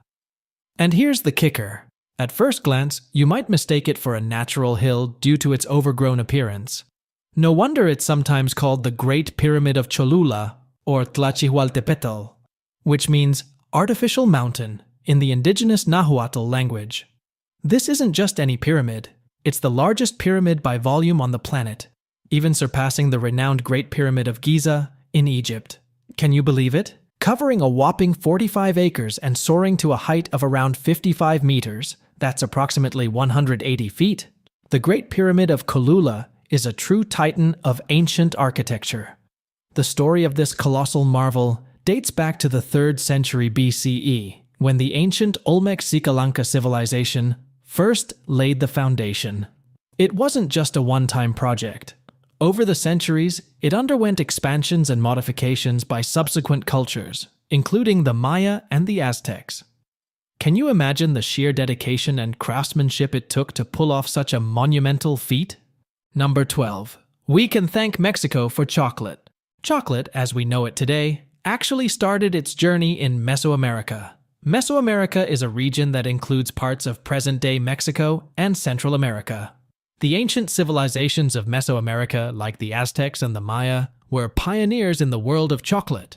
The Aztecs and the Maya were among the very first to cultivate and use cacao, the source of chocolate, for various purposes.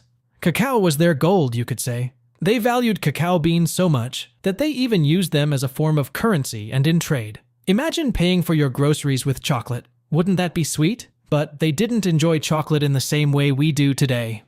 Instead of those delicious chocolate bars, they used cacao beans to make a bitter, frothy beverage. This ancient chocolate drink was often flavored with spices and chili peppers, giving it a unique and complex taste. It was quite different from the sweet, creamy chocolate we're used to, but it was an essential part of their culture and daily life. So, now you might be wondering, how did this bitter Mesoamerican cacao drink turn into the delightful chocolates we know today? Well, that transformation took place in Europe.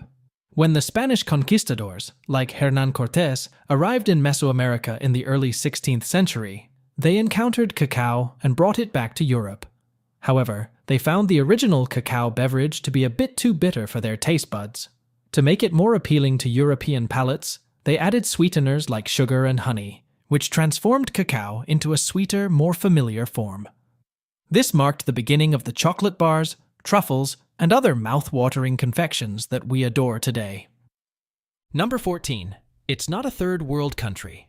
To understand why Mexico isn't considered a third world country, we need to take a quick history lesson. Back during the Cold War, the world was divided into 3 geopolitical alignments. Countries allied with the United States were labeled as the First World, while those aligned with the Soviet Union were the Second World. Now, the countries that didn't align with either superpower were referred to as the Third World.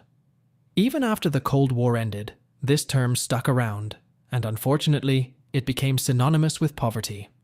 While the term may persist, Mexico doesn't fit the bill of a third world country.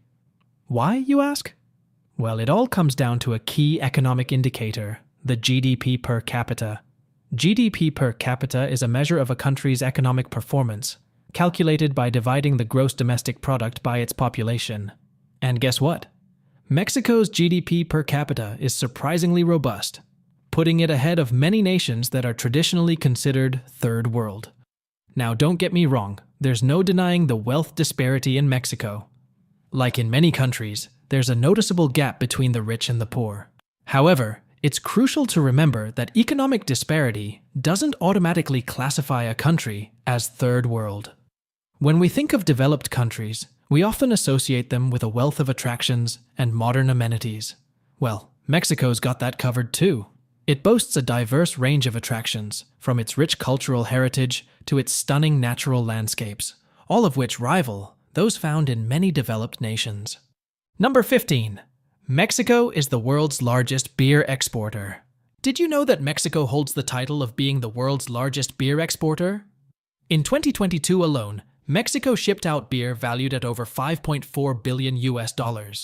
To understand why Mexico dominates the beer export scene, we need to take a step back and appreciate the rich brewing heritage of this country.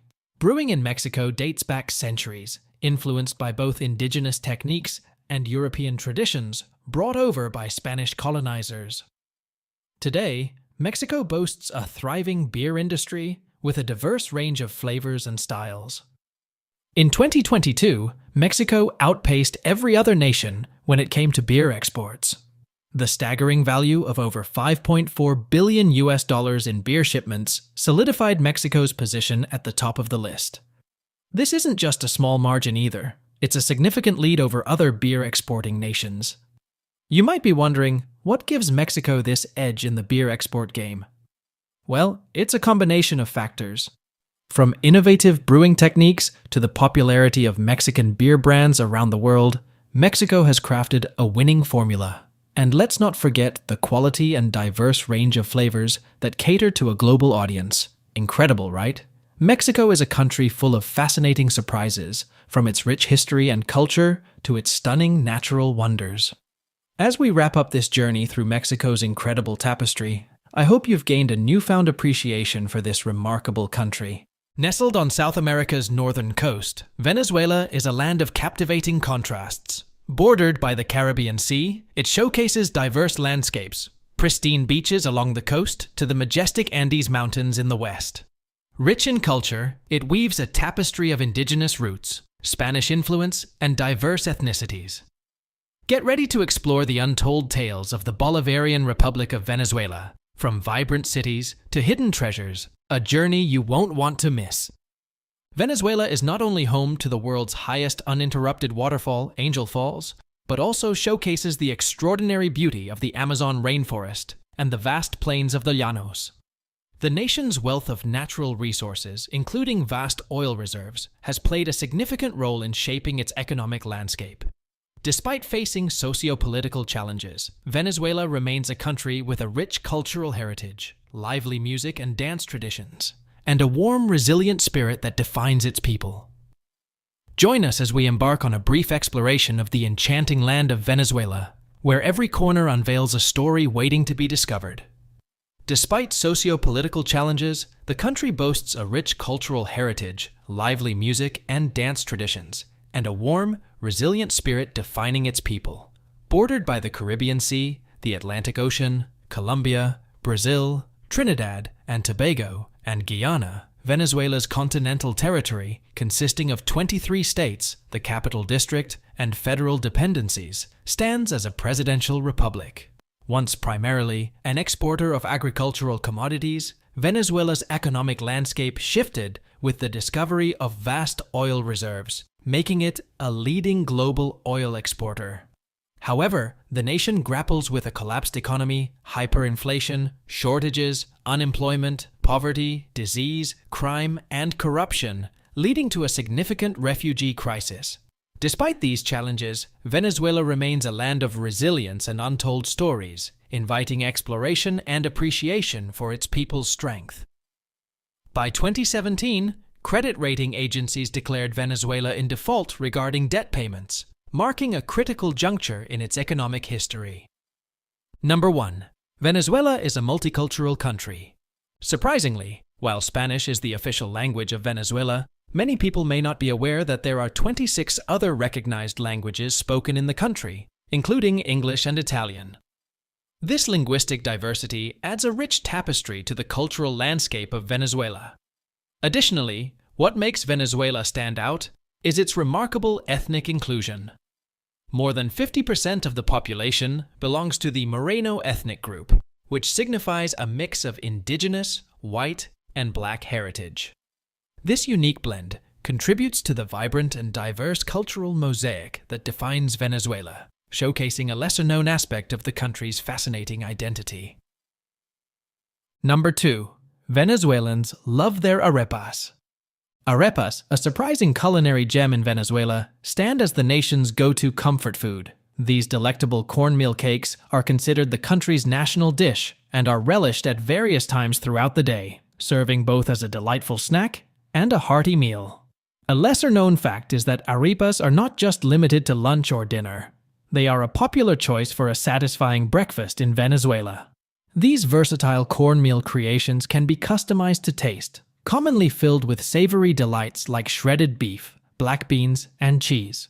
The preparation method is equally diverse, offering the flexibility of grilling, frying, or baking, depending on individual preferences. Beyond being a delicious treat, arepas hold a special place in Venezuelan hearts, serving not only as a source of sustenance, but also as a powerful cultural symbol. Their significance is such that trying an arepa becomes a must-do experience for anyone exploring the rich culinary landscape of Venezuela. Number 3. Most number of Miss World titles. Venezuela holds the record for the highest number of Miss World title holders globally, consistently winning the crown over the years. The country's success in beauty pageants is deeply rooted in its culture and emphasis on beauty. Starting in the late 1950s, Venezuela gained a reputation for producing exceptionally beautiful contestants. The Miss Venezuela beauty pageant, known for its rigorous training, grooming, and mentorship, has played a crucial role in this success. Venezuela's dominance in the Miss World arena is a testament to its commitment to excellence in beauty and grace, putting the country on the global map as a powerhouse in the world of beauty pageants.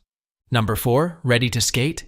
In Venezuela, Christmas takes on a unique flavor with a distinctive tradition. On this special day, roads typically filled with cars transform into skating wonderlands, encouraging citizens to swap their usual transportation for roller skates. This tradition not only fosters unity, but also combines the joy of celebration with physical activity. Families and friends glide through the streets, creating a joyful spectacle that promotes shared experiences. The absence of cars not only reduces traffic chaos, but also ensures a safer environment for the community to come together and revel in the spirit of Christmas. This unusual twist adds an element of surprise and adventure, showcasing Venezuela's creative and community-driven approach to the holiday season. Amidst diverse global celebrations, Venezuela's car-free, skate-filled streets stand out as evidence to the nation's commitment to making Christmas truly special for everyone. Number 5. Oil Big Country. Did you know that in Venezuela, the price of petrol is unbelievably low, just 10 cents per liter? That's way below the global average of 97 cents. The reason for this might not be immediately obvious, as Venezuela faces high poverty rates. But here's the surprising fact. Venezuela is sitting on an enormous amount of oil. In fact, it's estimated to have about 15% of all the oil reserves in the world, putting it in the league of major oil-producing nations like Saudi Arabia. Not only is Venezuela a significant player in the oil industry, but it also exports agricultural products such as cocoa. So, while the low petrol prices might seem surprising given the country's economic challenges, it's rooted in Venezuela's vast and valuable oil reserves. Venezuela's prominence in the global oil market has historically allowed the government to subsidize domestic fuel prices, making it exceptionally affordable for the local population. However, in recent years, economic challenges and fluctuations in global oil prices have impacted this subsidy, causing a slight increase in petrol costs.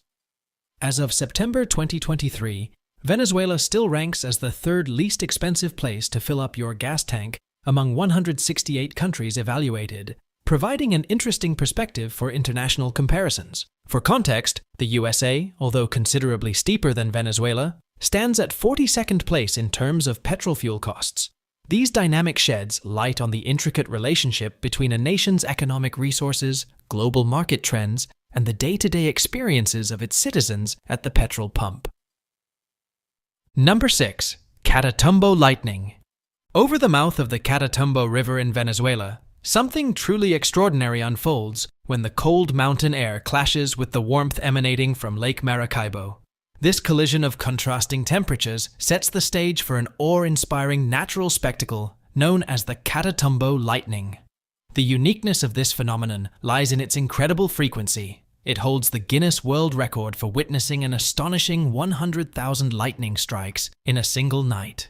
Imagine the night sky transformed into a canvas of constant flashes and bolts, creating a mesmerizing light show that seems to go on forever. This captivating display has rightfully earned the nickname Everlasting Lightning. The continuous barrage of electrical activity is not only a visual wonder, but also a testament to the powerful forces at play in the Earth's atmosphere. What makes the Catatumbo lightning even more fascinating is its consistency. This breathtaking phenomenon occurs so reliably that it has become a defining feature of the region. Scientists and enthusiasts alike are drawn to study and witness this natural marvel, offering a glimpse into the intricate dynamics of weather patterns and the unique geographical conditions that make this lightning extravaganza possible.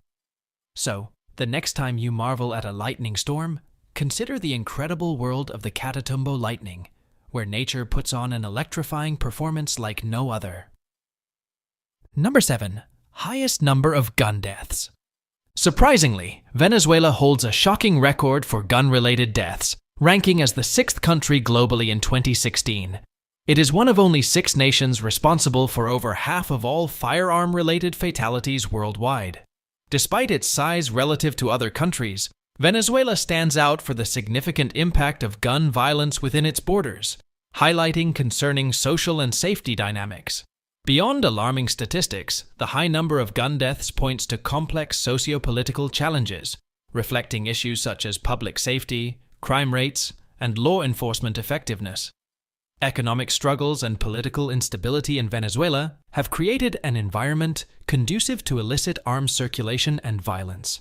This situation profoundly affects the daily lives of Venezuelans, impacting both their physical well-being and overall sense of security. Addressing this issue necessitates a comprehensive approach, encompassing not only gun control measures, but also strategies for economic recovery, social stability, and effective law enforcement, with the goal of creating a safer and more secure environment for the people of Venezuela.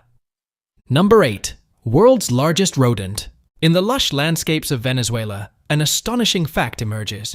It is home to the capybara, the world's largest rodent. These remarkable creatures can reach an impressive length of up to 1.4 meters, making them not just your average rodent, but a substantial presence in the animal kingdom. What's even more surprising is their weight, as capybaras can tip the scales at a hefty 65 kilograms. Picture a creature resembling a giant fluffy hamster, navigating the rich ecosystems of Venezuela. Capybaras are not just notable for their size, they also boast a captivating social nature. Often found lounging near rivers and swamps, these gentle giants form tight-knit groups. Their sociable behavior extends to their interactions with other species, and they are known to coexist peacefully with various animals in their habitat. Despite their substantial dimensions, capybaras are herbivores, primarily feasting on grass and aquatic plants. Their unique combination of size, sociality, and herbivorous diet makes them a fascinating and distinctive part of Venezuela's diverse wildlife. Number 9. World's largest waterfalls. Standing at an impressive height of 979 meters, Angel Falls in Venezuela holds the title of the world's tallest waterfalls. Surprisingly, this natural wonder remained unknown to the world until the 1950s. The indigenous Pomon tribe, living in its proximity, had kept their distance due to a deep-rooted fear of malevolent spirits. The revelation of Angel Falls can be credited to James Crawford Angel, an adventurous pilot known as Jimmy. Working as a civil aviator and spending a significant amount of time in Venezuela, Jimmy became captivated by Ollantaypuy, a heart-shaped tepuy. Suspecting it to be the elusive home of a lost river of gold, his exploration led him to the discovery of the magnificent waterfall. In recognition of his pioneering find, the falls were aptly named Angel Falls, immortalizing the adventurer's legacy. Number 10. Half of its amphibians are native to the country. Surprisingly, Venezuela boasts a rich diversity of amphibian creatures, adding a unique touch to its natural landscape. If you ever embark on a journey through this South American country, you'll likely encounter amphibians that contribute significantly to the overall class diversity in Venezuela. As of 2017, the list of exclusive amphibians includes fascinating species such as Werner's toad, giant glass and yellow-banded dart frogs, and potentially dozens of other distinctive frogs.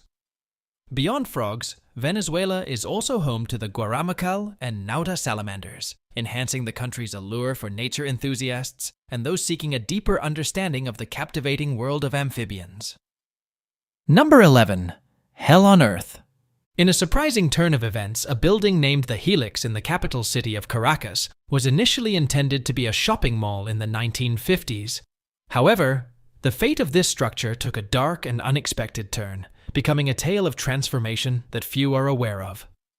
The construction of the Helix was never completed, and instead, it evolved into a brutal prison, gaining the notorious reputation of being a hell on earth.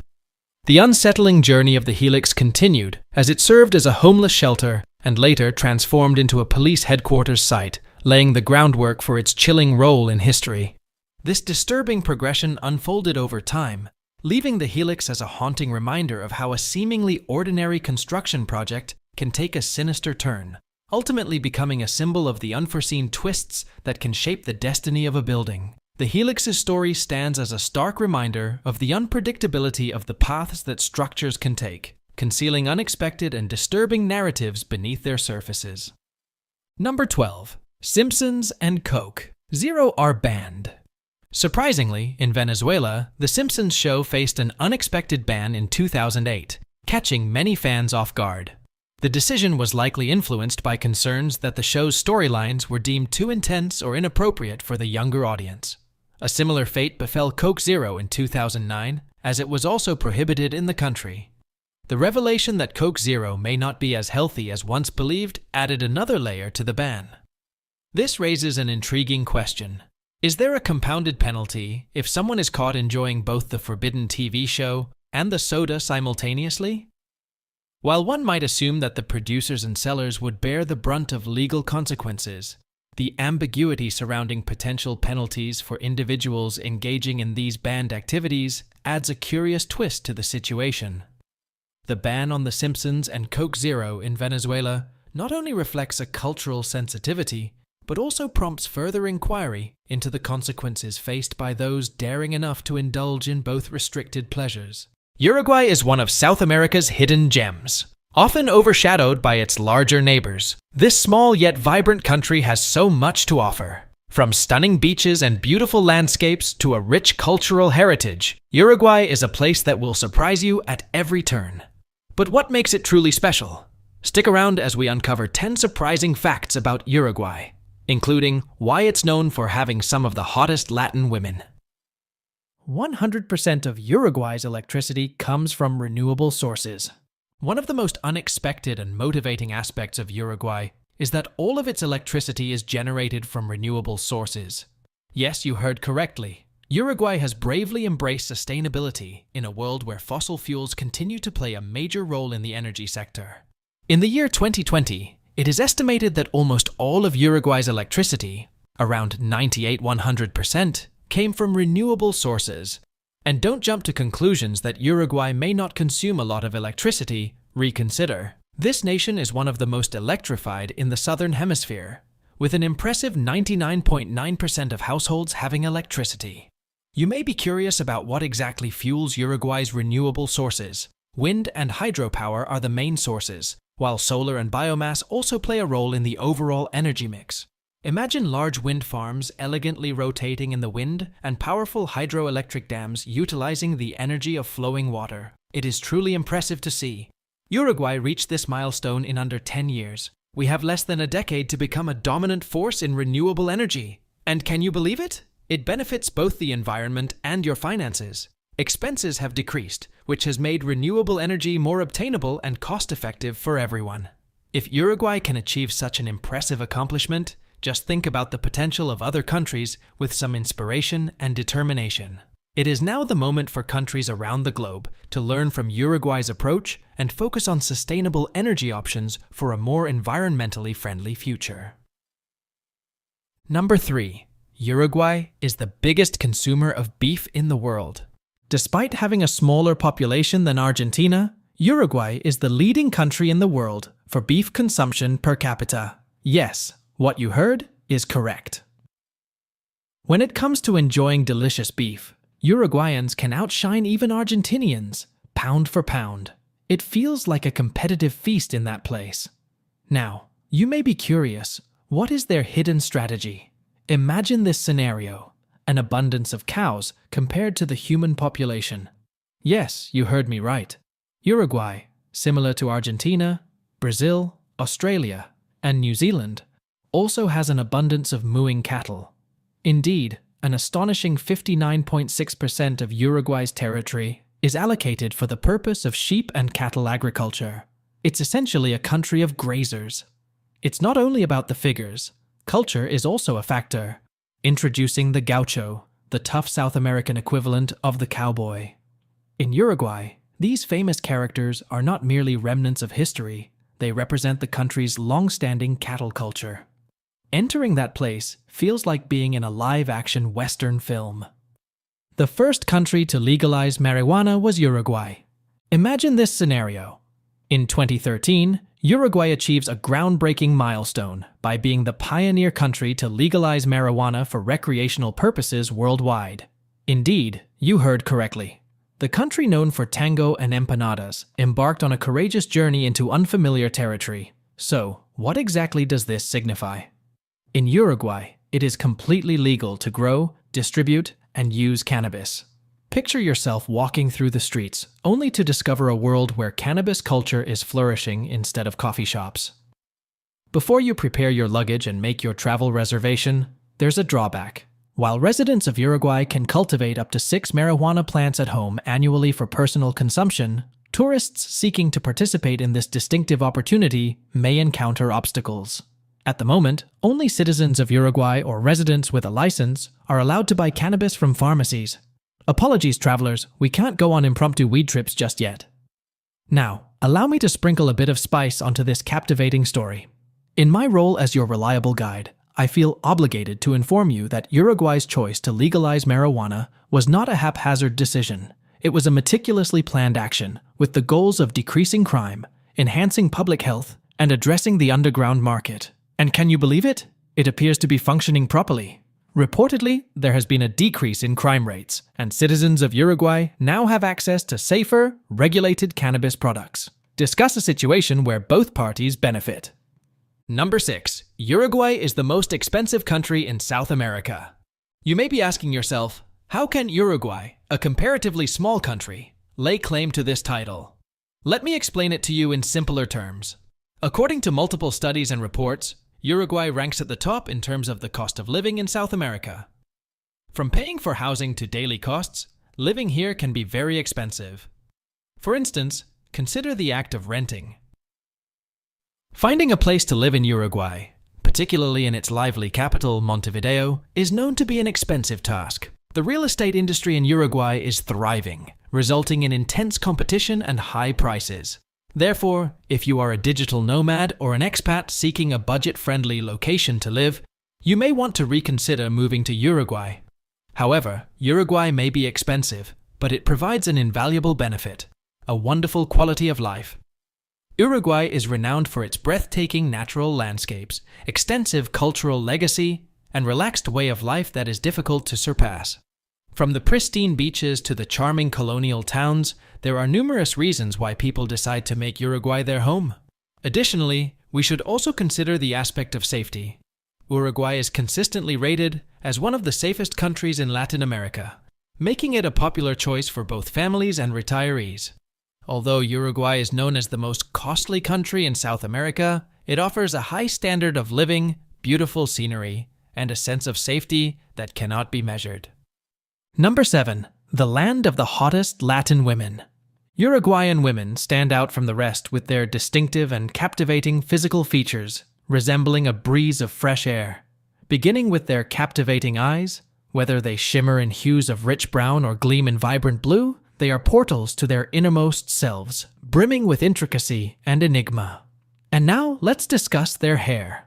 Oh, their luxurious flowing hair falls down like waves on the beaches of Punta del Este. From luxurious shades of chestnut to brilliant blondes, Each hair appears impeccably arranged, as if caressed by the delicate fingers of Mother Nature. Next, let's talk about curves. Oh la la! These women proudly and confidently embrace their natural bodies, honoring womanhood in its truest form.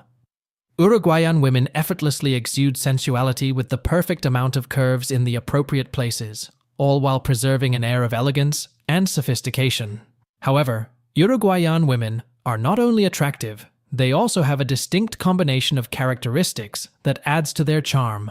Their friendly and inviting demeanor immediately helps you feel comfortable, while their strong sense of self-reliance brings an added charm. Talking about it, Uruguayans possess a strong sense of humor and a fondness for laughter. Their contagious giggles have the power to illuminate your day, just like the sun piercing through dark clouds, making you feel lifted by their happy energy. Uruguayan women possess an irresistible charm, whether it be due to their striking appearance, friendly demeanor, or contagious laughter. They are often regarded as the secret treasures of Latin America. Number 8. Uruguay has a low level of corruption. Uruguay shines as a model of honesty and transparency in a region plagued by corruption. Uruguay consistently receives high ratings in worldwide corruption rankings. Uruguay is consistently ranked as one of the most trustworthy countries globally and within Latin America, as indicated by Transparency International's Corruption Perceptions Index. It is a remarkable accomplishment that demonstrates the nation's commitment to effective governance. What makes Uruguay unique in this aspect? Basically, it all comes down to a mixture of various elements. Above all, Uruguay possesses strong institutions and a solid adherence to the rule of law. The legal system in the country places a high importance on accountability and transparency, which establishes a strong basis for combating corruption. Uruguay's ability to effectively tackle corruption can also be credited to its vibrant civil society and independent press. These factors are essential in holding public officials responsible and preventing corruption from spreading. Civil society groups and journalists who investigate are crucial in uncovering any wrongdoing, ensuring that the government remains accountable. This degree of openness serves to prevent corruption and build trust in the authorities among the public. However, it is not solely about regulations and organizations. The culture of honesty and integrity in Uruguay is maintained by the Uruguayans themselves. In Uruguayan society, the principles of fairness and accountability are deeply rooted, showing that corruption is not accepted. Also, we must remember Uruguay's focus on education and social welfare. Through investing in its citizens and ensuring equal opportunities for everyone, Uruguay has developed a society where all individuals have a vested interest in its prosperity. When individuals have a sense of empowerment and feel appreciated, the motivation to participate in corrupt actions decreases significantly. Number 9. Uruguay has strict anti-smoking laws. In 2006, Uruguay made a daring move by enforcing some of the most stringent anti-smoking rules globally. Imagine a scenario where smoking is prohibited in indoor public spaces and workplaces. That's a game changer, people! You may be asking yourself, why are such stringent actions being taken?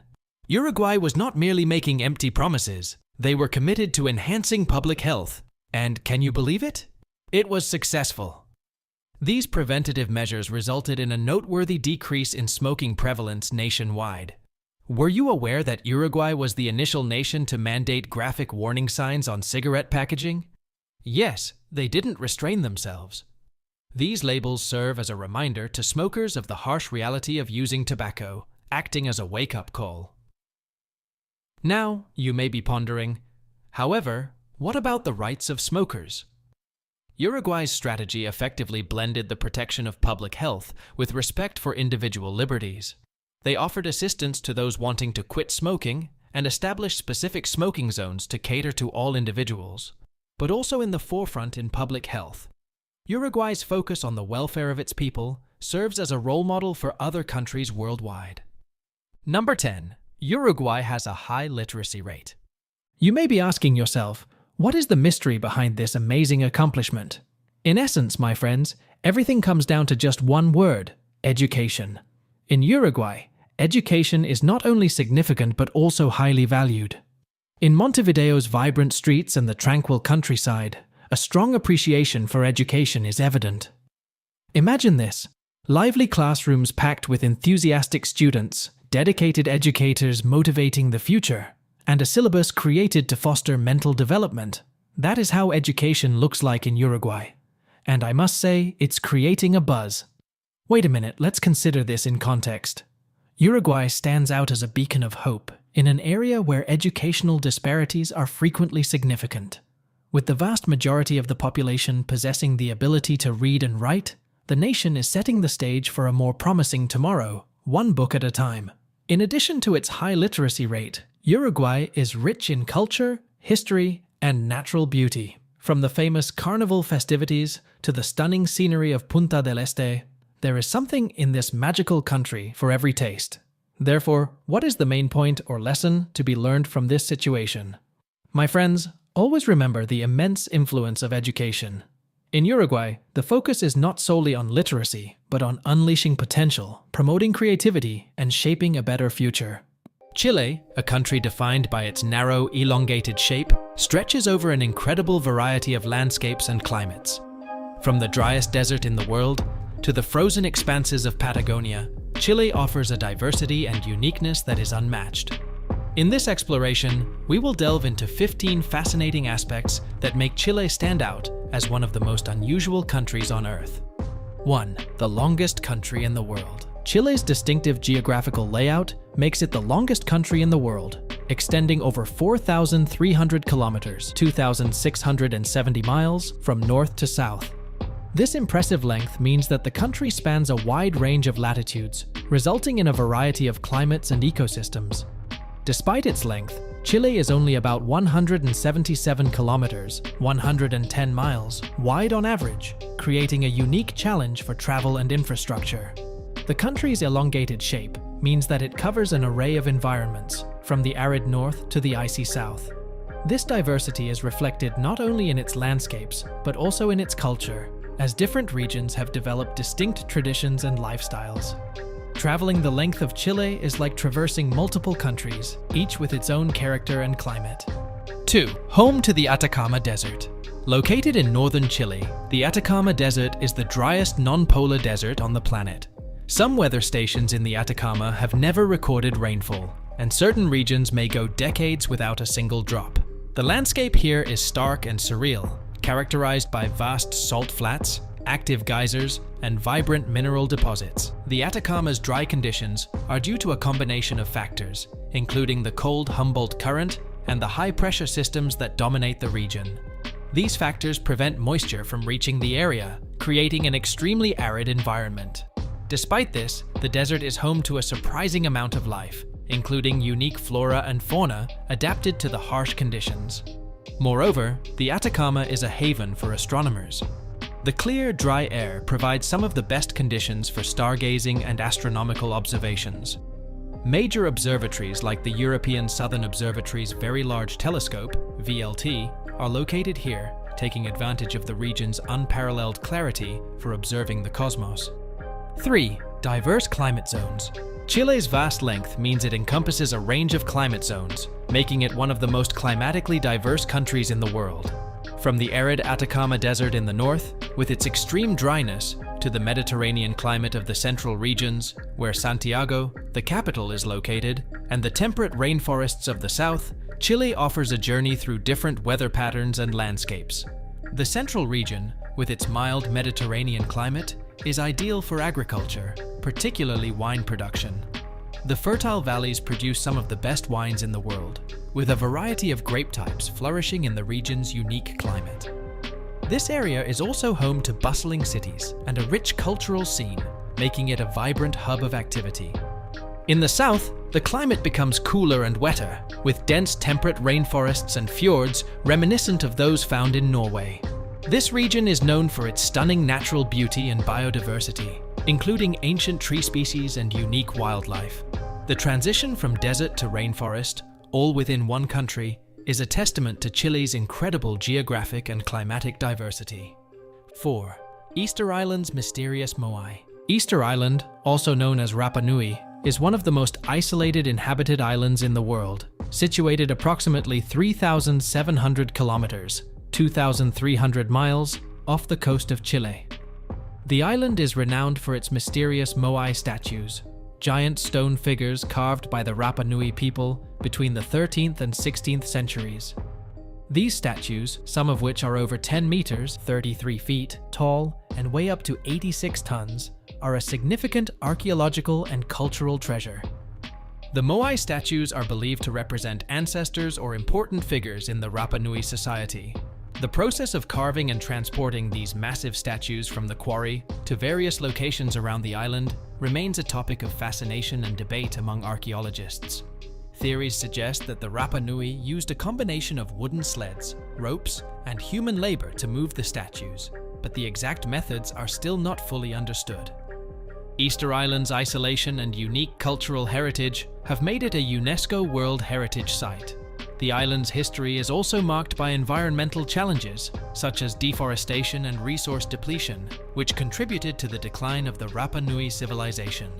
Today, Easter Island continues to intrigue visitors and researchers alike, offering a glimpse into a fascinating and enigmatic culture. 5. The world's largest swimming pool. In the coastal town of Algarrobo, Chile, lies the San Alfonso del Mar Resort, home to the world's largest swimming pool. This colossal pool stretches over 1,000 meters, 3,300 feet, in length and holds approximately 250 million liters of seawater. The pool's construction and maintenance are engineering marvels, using advanced technology to filter and circulate water from the adjacent Pacific Ocean. The San Alfonso del Mar pool is not just large, it also offers a unique experience with its crystal clear water and sandy shores, resembling a tropical lagoon. The pool is deep enough for small sailboats and kayaks, making it a popular destination for water sports enthusiasts. The water temperature is also maintained at a comfortable level, allowing for year-round enjoyment. This gigantic swimming pool has become a major tourist attraction, drawing visitors from around the world who marvel at its size and beauty. It exemplifies Chile's innovative spirit and its ability to create impressive feats of modern engineering. 6. Avenue of Volcanoes. Chile is located on the Pacific Ring of Fire, a region known for its high volcanic and seismic activity. The country has over 2,000 volcanoes, around 500 of which are considered potentially active. This avenue of volcanoes runs along the Andes mountain range and includes some of the most iconic and active volcanoes in the world. Among the most famous are Villarrica, Osorno, and the snow-capped Ojos del Salado, the latter being the highest active volcano on the planet. These volcanoes are not only natural wonders, but also popular destinations for outdoor activities, such as hiking, skiing, and mountaineering. The geothermal activity in these areas also creates hot springs and geysers, adding to the unique landscape. Volcanoes have played a significant role in shaping Chile's geography and culture. The frequent volcanic activity has resulted in fertile soils, which are ideal for agriculture, particularly in the Central Valley. Additionally, volcanic eruptions and lava flows have created stunning natural formations and landscapes that attract tourists and adventurers from around the world. 7. A land of earthquakes. Chile's position along the Pacific Ring of Fire makes it one of the most seismically active countries in the world. The country experiences frequent earthquakes, some of which have been among the most powerful ever recorded. The most significant was the 1960 Valdivia earthquake, which registered a magnitude of 9.5, the strongest ever recorded in history. Chile's infrastructure and building codes are designed to withstand these natural events. Over the years, the country has developed advanced earthquake-resistant construction techniques and a robust emergency response system. This preparedness has helped minimize the impact of earthquakes on human life and property. Despite the dangers posed by frequent seismic activity, Chileans have a resilient spirit and a deep understanding of the natural forces that shape their country. Earthquakes are a part of life in Chile, and the population is well versed in safety protocols and emergency procedures. 8. The Andes Mountains. The Andes mountain range, the longest in the world, runs the entire length of Chile and forms a natural border with Argentina. This impressive range features some of the highest peaks outside the Himalayas, including Aconcagua, which, while located in Argentina, is the highest peak in the southern and western hemispheres. The Andes are a playground for outdoor enthusiasts.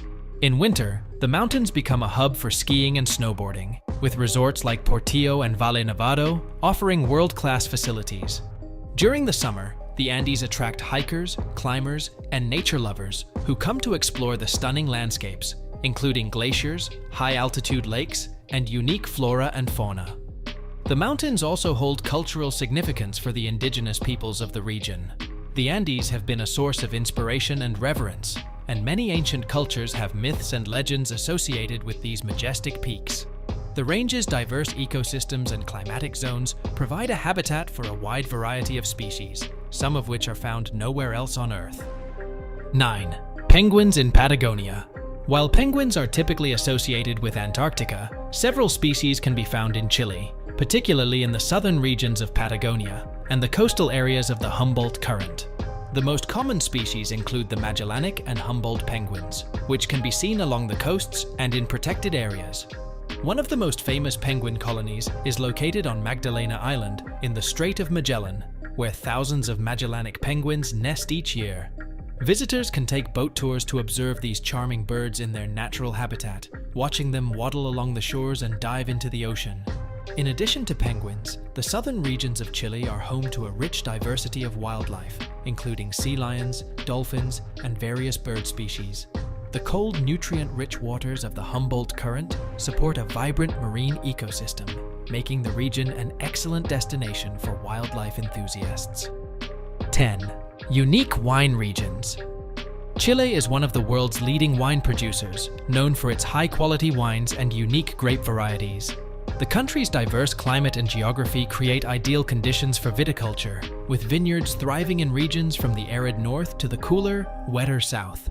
The Central Valley is the heart of Chile's wine industry, known for producing excellent red wines, particularly from the Carmenere grape. Carmenere, once thought extinct, was rediscovered in Chile and has since become a signature variety for the country. Chilean wines are celebrated for their quality and value, with a growing reputation on the international stage. In addition to traditional wines, Chile is also known for producing pisco, a type of brandy that is a staple in Chilean culture. The Elqui Valley, with its sunny climate and clear skies, is one of the primary regions for pisco production. Visitors to Chile can enjoy wine tours and tastings, exploring the rich flavors and history of Chilean viticulture. 11. A bilingual land. While Spanish is the official language of Chile, the country is home to a diverse range of indigenous languages and cultures. The Mapuche people, one of the largest indigenous groups in Chile, speak Mapudungun, while other indigenous communities speak Quechua, Aymara, and Rapa Nui. These languages and cultures are an integral part of Chile's national identity. Efforts are being made to preserve and promote indigenous languages, with cultural programs and educational initiatives aimed at revitalizing these languages among younger generations. The Chilean government recognizes the importance of these languages and the need to support indigenous communities in preserving their cultural heritage. In addition to its linguistic diversity, Chile is a country with a rich cultural tapestry. The influence of indigenous cultures can be seen in Chilean art, music, cuisine, and festivals. This cultural diversity adds to the richness and uniqueness of Chilean society. 12. A flourishing marine life. Chile's extensive coastline along the Pacific Ocean supports a rich and diverse marine ecosystem. The cold Humboldt Current, which flows northward along the coast, brings nutrient-rich waters that support a wide variety of marine life, including fish, marine mammals, and seabirds. The country's fishing industry is one of the most important in the world, providing a significant source of income and employment. Chilean seafood is renowned for its quality and variety, with products such as salmon, mussels, and sea urchins being exported worldwide. In addition to its economic importance, Chile's marine biodiversity is a source of natural wonder. The coastal waters are home to a wide range of species, including whales, dolphins, seals, and a diverse array of fish and invertebrates. Marine reserves and protected areas have been established to conserve this rich biodiversity and ensure the sustainability of marine resources. 13. Pablo Neruda's legacy. Chile is the birthplace of Pablo Neruda, one of the most celebrated poets of the 20th century. Known for his passionate and evocative poetry, Neruda was awarded the Nobel Prize in Literature in 1971. His works explore themes of love, nature, and political struggle, resonating with readers around the world. Neruda's legacy is preserved in his 3 houses, now museums, located in Santiago, Valparaíso, and Isla Negra. These homes, filled with his eclectic collections and personal belongings, offer a glimpse into the poet's life and creative process. They also reflect his deep connection to the sea, a recurring theme in his poetry. Pablo Neruda's influence extends beyond literature. He was also a diplomat and politician, playing an active role in Chilean cultural and political life. His contributions to Chilean culture and his global impact as a writer make him one of the country's most iconic figures. 14. Elqui Valley's Starry Nights.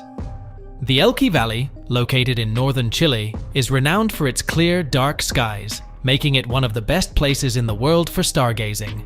The region's unique combination of low humidity, minimal light pollution, and high altitude creates ideal conditions for observing the night sky. Several observatories are situated in the Elqui Valley, including the Cerro Tololo Inter-American Observatory and the La Silla Observatory. These facilities host some of the most powerful telescopes in the world, attracting astronomers from around the globe. Visitors can take guided tours of these observatories and experience the wonders of the universe firsthand. In addition to its astronomical significance, the Elqui Valley is also known for its natural beauty and spiritual energy. The region is a popular destination for wellness tourism, with visitors seeking relaxation and rejuvenation in its peaceful environment. The valley's vineyards and pisco distilleries add to its allure, offering a taste of Chile's cultural and culinary heritage. 15. Patagonia's unspoiled wilderness. The southern region of Patagonia is one of the most pristine and remote areas in the world. This vast wilderness is characterized by its dramatic landscapes, including towering mountain ranges, glaciers, fjords, and expansive steppe plains. Patagonia is a haven for outdoor enthusiasts, offering endless opportunities for adventure and exploration. The region is home to several national parks and protected areas, including Torres del Paine National Park, one of the most famous and visited parks in Chile. Torres del Paine is known for its stunning granite peaks, turquoise lakes, and diverse wildlife, including guanacos, pumas, and condors. Patagonia's rugged beauty and isolation make it a destination for those seeking to escape the hustle and bustle of modern life and immerse themselves in nature. The region's unspoiled environment and commitment to conservation make it a model for sustainable tourism and environmental stewardship. Chile's unique geography, diverse climates, and rich cultural heritage make it one of the most fascinating countries in the world. Paraguay. Nestled in the heart of South America, this often overlooked gem is bursting with vibrant culture, rich history, and a surprising liberal attitude. You might not have heard much about Paraguay, but get ready to be amazed. Today, we're diving into 10 surprising facts about this incredible country. From its stunning landscapes and beautiful women to its progressive policies and unique traditions, Paraguay has so much to offer. So, sit back, relax, and let's explore what makes Paraguay truly special. Number 1. It has one of the world's largest hydroelectric power plants. Are you aware that the Itaipu Dam, one of the world's engineering wonders, is located between Paraguay and Brazil? This massive dam is not just an ordinary structure. It is a powerhouse in the true sense of the word. Located on the powerful Parana River, the Itaipu Dam ranks as the second largest operational hydroelectric plant globally. Imagine this. It's producing sufficient power to illuminate whole urban areas consistently. However, the catch is that although it is situated in Paraguay, it is actually a collaboration with Brazil. Actually, approximately 90% of the energy produced in Brazil is harnessed here. Discuss a strong alliance. Built in 1971, this impressive engineering feat cost a substantial $196 billion. It was only in May 1984 that the dam began to show its strength, producing electricity for Paraguay and Brazil. In 2016, the Itaipu Dam broke records by establishing a new global benchmark for yearly power production. Imagine this. An incredible 103.1 million megawatt-hours of electricity generated within a single year. Is it possible for you to comprehend this? That's equivalent to providing power to the world continuously for days. The Itaipu Dam is celebrated for its sustainable energy and technological achievements. Number 2. It has the largest navy of any landlocked country in the world. Were you aware that even though it is landlocked, Paraguay has the biggest navy among all landlocked countries globally? Despite appearing unusual initially, Paraguay's naval strength is actually quite remarkable. In Paraguay, the strategic location on the Paraguay River enables them to have a strong naval force. The nation's navy protects its vast river system, safeguarding its interests and maintaining security on its water routes. Paraguay has naval strength that goes beyond its rivers. It showcases naval aviation, a coast guard, and a river defense corps, showcasing its dedication to safeguarding maritime interests. Now you may be asking yourself, how can a country like Paraguay that is not bordered by the sea reach the ocean? By forming strategic alliances and agreements with neighboring countries such as Argentina, Paraguay can find a route to the ocean, creating chances for trade and collaboration. Did you know that in 2005, Paraguay made history by being the first country to host a conference for landlocked nations? More than 30 states took part, underscoring the significance of collaboration among landlocked nations in addressing distinct obstacles. Number 3. Paraguay has a high deforestation rate. Imagine this. In 2010, Paraguay had an impressive 20.5 million hectares of natural forest, which accounted for more than half of its total land area. However, looking at today's data paints a contrasting picture compared to the past.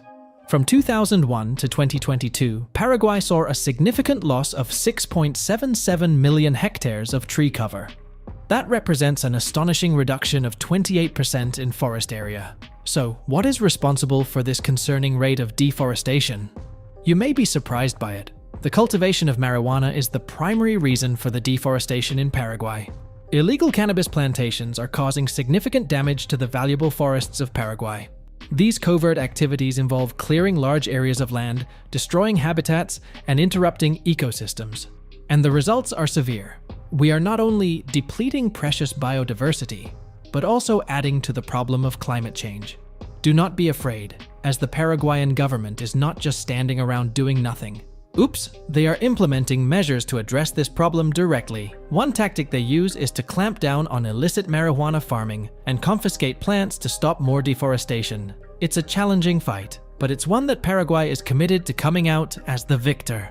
By standing up against deforestation, they are not just preserving their natural legacy, but also ensuring a future for upcoming generations. Number 4, Paraguay has experienced one of the worst fires.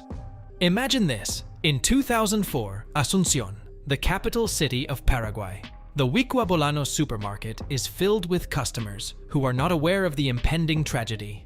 An inadequately constructed chimney ignites a destructive fire, rapidly consuming the structure with flames. The fire caused the deaths of more than 300 individuals and resulted in injuries for about 500 others.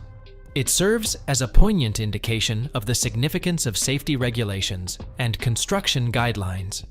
However, what makes this tragedy even more unsettling is the cause of the high number of casualties. The fact is, the exit doors were secured. Secured? For what reason? In order to deter stealing. Do you think it's possible? The owners sealed the destiny of numerous innocent shoppers in a last-ditch effort to safeguard their merchandise. Justice was delivered, yet it was unable to reverse the harm that was done. The supermarket owner, his son, and a security guard were all given a 10 to 12-year prison sentence. It serves as a harsh warning that the combination of avarice and carelessness can result in disastrous outcomes. Let's take a moment to stop and contemplate the knowledge we've gained. In Paraguay, just like in any other nation, there are good times and bad times. It is a place of contradictions, with beauty and tragedy frequently found together. Number 5. Paraguay is one of the poorest countries in Latin America. You see, despite the impressive facade of upscale shopping malls and international brand stores, Paraguay holds the title of being one of Latin America's poorest countries. Now, that might leave you scratching your head, and trust me, I had the same reaction. I mean, think about it. You stroll through those expansive supermarkets, filled to the brim with gourmet foods and exotic produce, and it's easy to assume that you're in a thriving, prosperous nation. But the reality paints a different picture altogether. According to leading statistics, Paraguay ranks as South America's third poorest country in terms of average annual income, trailing behind only Bolivia and the tiny nation of Suriname. And we're talking about average annual income here, measured in good old US dollars. So, what's the deal? How can a country with such apparent affluence coexist with such widespread poverty? Well, let's unpack this intriguing paradox, shall we? First off, let's rewind a bit and delve into Paraguay's history. This landlocked nation has faced its fair share of challenges over the years, including political instability, economic fluctuations, and social inequalities. From the aftermath of colonial rule to the devastating impact of wars and dictatorships, Paraguay has weathered many storms. And while strides have been made in recent years to bolster economic growth and stability, significant disparities persist, especially in rural areas and among marginalized communities. Now, let's talk about some key factors contributing to Paraguay's poverty. One major issue is unequal distribution of wealth, where a small elite enjoys the lion's share of economic prosperity, leaving many others struggling to make ends meet. Add to that challenges such as limited access to education, healthcare, and basic services in remote regions, and you start to see the uphill battle that many Paraguayans face on a daily basis. Number 6. Paraguay is the world's #1 exporter of organic sugar. What do you associate with Paraguay? Perhaps verdant scenery, lively traditions, or even the renowned Paraguayan yerba mate tea. However, were you aware that this lovely nation is also at the forefront of the organic sugar industry worldwide?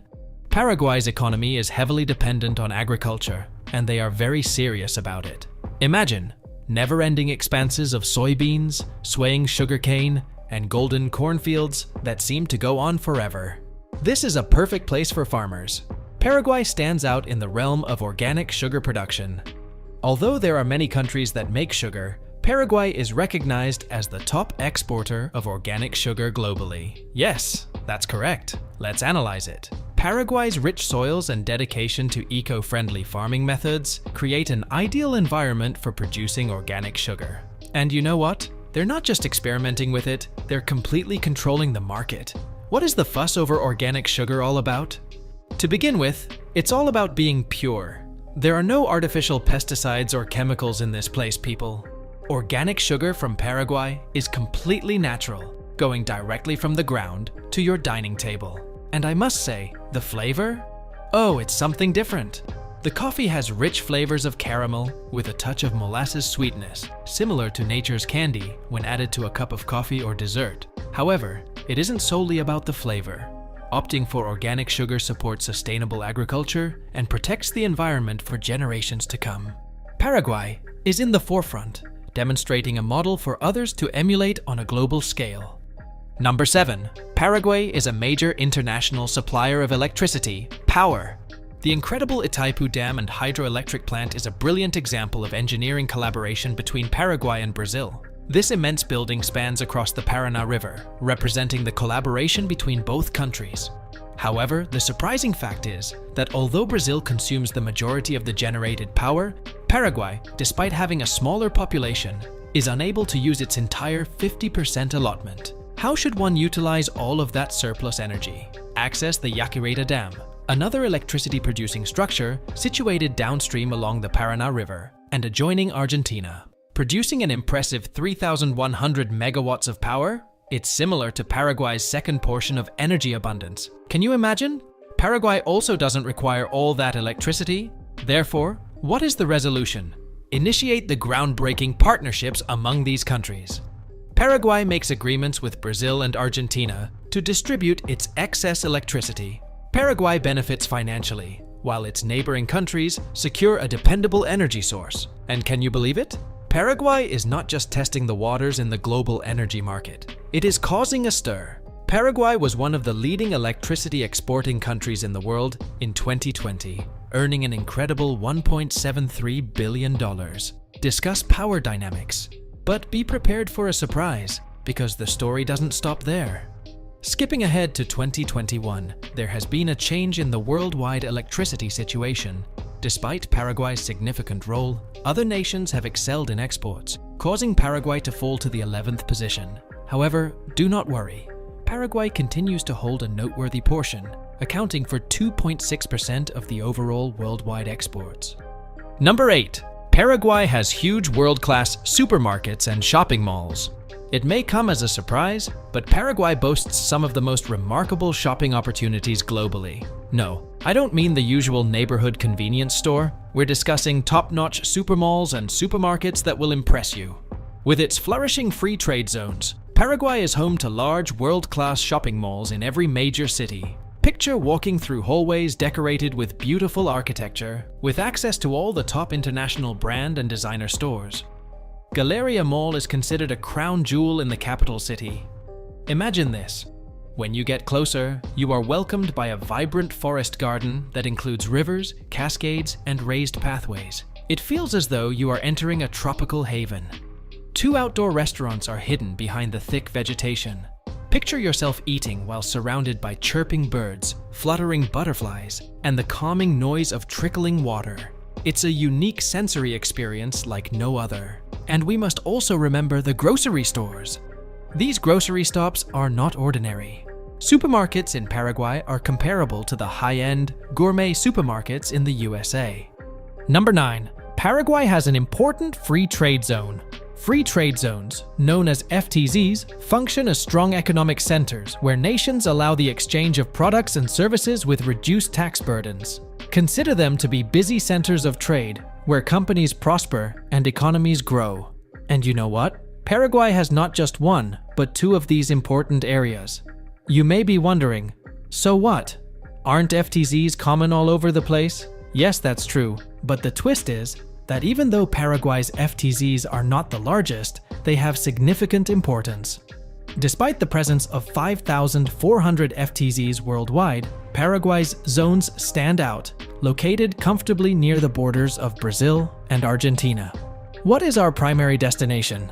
The City of the East. Imagine a bustling city where products and services move effortlessly between Paraguay, Brazil, and Argentina without any taxes. Have you ever desired to own the newest technology without spending too much money? Ciudad del Este has everything you need.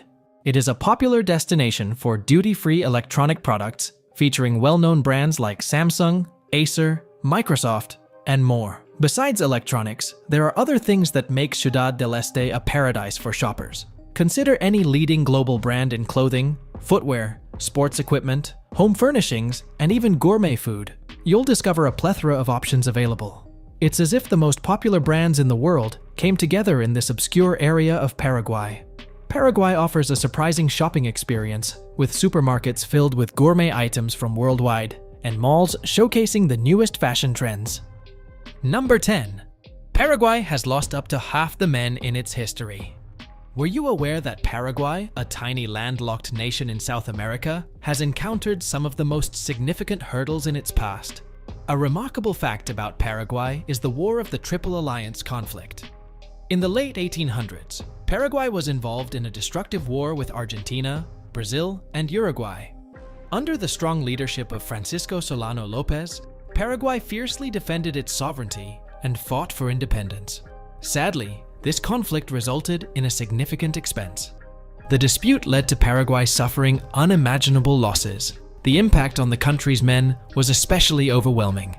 Experts believe that around half of Paraguay's male population died during the War of the Triple Alliance. Take a moment to let that idea really sink in. Picture a nation experiencing the death of almost half of its male population in one battle. The effects of this tragic loss were significant and widespread. Paraguay experienced not just a devastating loss of human life, but also economic breakdown and territorial defeats. However, this is where the strength of the Paraguayan people becomes evident. In spite of encountering challenges, Paraguay has become a lively and culturally diverse country. Paraguay has plenty to offer the world, from its charming scenery to its lively culture. By learning about its past, we can better admire the fortitude and perseverance of its citizens. Bolivia, a land of astonishing contrasts and hidden wonders. Nestled in the heart of South America, this country boasts not only stunning landscapes, but also a rich tapestry of culture and history. But did you know that Bolivia holds a fascinating secret? In the rugged Andean mountains, where the air is crisp and the vistas breathtaking, lies a community like no other. Here, women aren't just inhabitants of the land, they're its very heartbeat. Join us as we uncover the surprising facts about Bolivia, a country where women not only live in the mountains, but thrive in ways that will astonish you. From their unique roles in society to their intimate connection with nature, prepare to be captivated by the extraordinary stories waiting to be told. Welcome to Bolivia, where every peak holds a tale, and every woman is a mountain unto herself. Bolivia, known officially as the plurinational state of Bolivia, is situated in the western central region of South America and is surrounded by Brazil, Paraguay, Argentina, Chile, and Peru. La Paz, the capital, is situated in the clouds, while Sucre acts as the constitutional capital. La Paz, the political center, is a lively city located in the Andes, whereas Santa Cruz de la Sierra flourishes in the eastern plains. Bolivia presents a variety of landscapes, ranging from snow-capped mountains to tropical lowlands, due to its diverse geography. Picture journeying through one-third of the nation across the Andean mountains, before descending into the verdant Amazon basin. The elevation changes in Bolivia provide a diverse habitat for wildlife and an exciting destination for thrill seekers. But let's go back in time before Spanish invasions, when the territory belonged to the illustrious Incan Empire. As the Andean region prospered, separate tribes resided in the northern and eastern lowlands. Next came the Spanish conquerors in the 16th century, eager for gold and fame. Bolivia, previously called Charcas, was a valuable acquisition that enriched Spain's empire through its silver mines. Skip ahead through countless years of colonial domination, uprisings, and fights for freedom. In 1825, Bolivia became an independent country, given the name in tribute to the revolutionary leader Simón Bolívar. However, freedom was not free. Bolivia ceded large areas of land to neighboring nations, such as the valuable Pacific coast during the War of the Pacific against Chile. The 20th century brought about a period of instability marked by military takeovers and political chaos, which eventually led to Hugo Banzer's dictatorship in the 1970s. His government brutally suppressed opposition, causing lasting wounds that remain today. Nevertheless, Bolivia's narrative revolves around their ability to bounce back from adversity.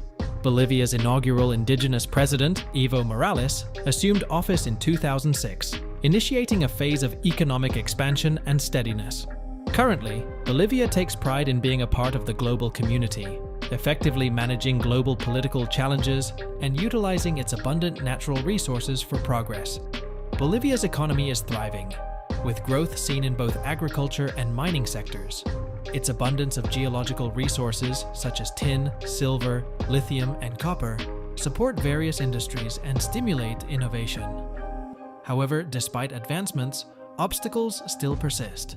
Bolivia is dealing with poverty and the presence of drug production. Still, the determination of its people and hope for a better tomorrow keep its spirit strong. Number 1. Home to the world's largest salt flat. Are you aware that Bolivia boasts the largest salt flat in the world? Encompassing an astonishing 4,050 square miles, the Salar de Uyuni is not only a marvel of geography, but also a breathtaking spectacle. But how did this supernatural terrain come into existence? Many years in the past, ancient lakes evaporated, resulting in a large area covered in salt. As the sun shines intensely on this salty landscape, a magnificent sight is formed that is truly unique. Picture this. Following a rain shower, the Salar de Uyuni becomes the biggest natural mirror on Earth. Yes, I said it correctly. It is very reflective, allowing you to almost see your reflection in it. Discuss a chance for a photograph. Get ready to be mesmerized by a stunning sunset over the salt flat as the day comes to an end. The shades of orange, pink, and purple move gracefully across the sky, creating a beautiful moment that will stay with you forever. Walking on the Salar de Uyuni feels as if you are setting foot on a different world.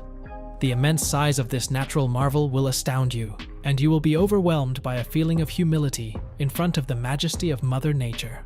Whether you love nature, enjoy photography, or just admire the beauty of the world, a visit to Bolivia's Salar de Uyuni is essential.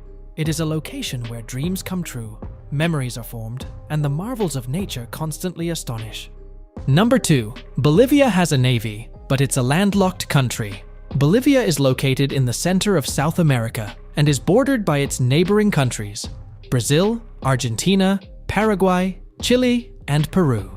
But here's the twist. It doesn't reach the ocean. Why would a landlocked country even bother to maintain a navy? Let's go back to the late 1800s, specifically during a turbulent period called the War of the Pacific. Bolivia used to possess a vast 250-mile Pacific coastline while focusing on the ocean. However, unfortunately, Chile managed to capture it during the conflict that lasted from 1879 to 1883. Picture losing your beloved toy to the local bully. Isn't it heartbreaking? For Bolivia, the loss of its coastline was more than just losing some land. Losing access to crucial sea trade routes and valuable ocean resources would be the consequence. Losing it felt like losing a way to achieve economic success. Although Bolivia has been without access to the sea for more than 100 years, the country has not lost hope. Having a navy goes beyond just having ships and sailors. It's a form of expression. Bolivia affirms, "We remember our coastline and we continue to strive for its return." You may be asking yourself, what is the purpose of the Bolivian Navy? They monitor rivers and lakes, protecting their boundaries. While they may not have a huge ocean to traverse, they possess the ability to defend their land effectively. However, let's take a step back and consider the broader perspective. Bolivia's efforts to recapture its coastline are not only driven by national pride, but by the necessity for survival. Accessing the ocean provides opportunities for trade, resources, growth, and development. And hey, here's a little food for thought. Imagine a world where borders didn't limit us, where every country had equal access to the sea. Now, wouldn't that be something? Number 3. Home to the largest butterfly sanctuary. Were you aware that Bolivia hosts one of the biggest butterfly sanctuaries globally?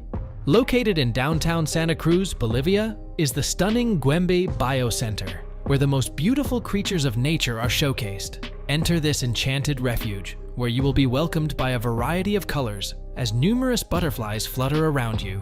What sets Güembe Biocenter apart from others?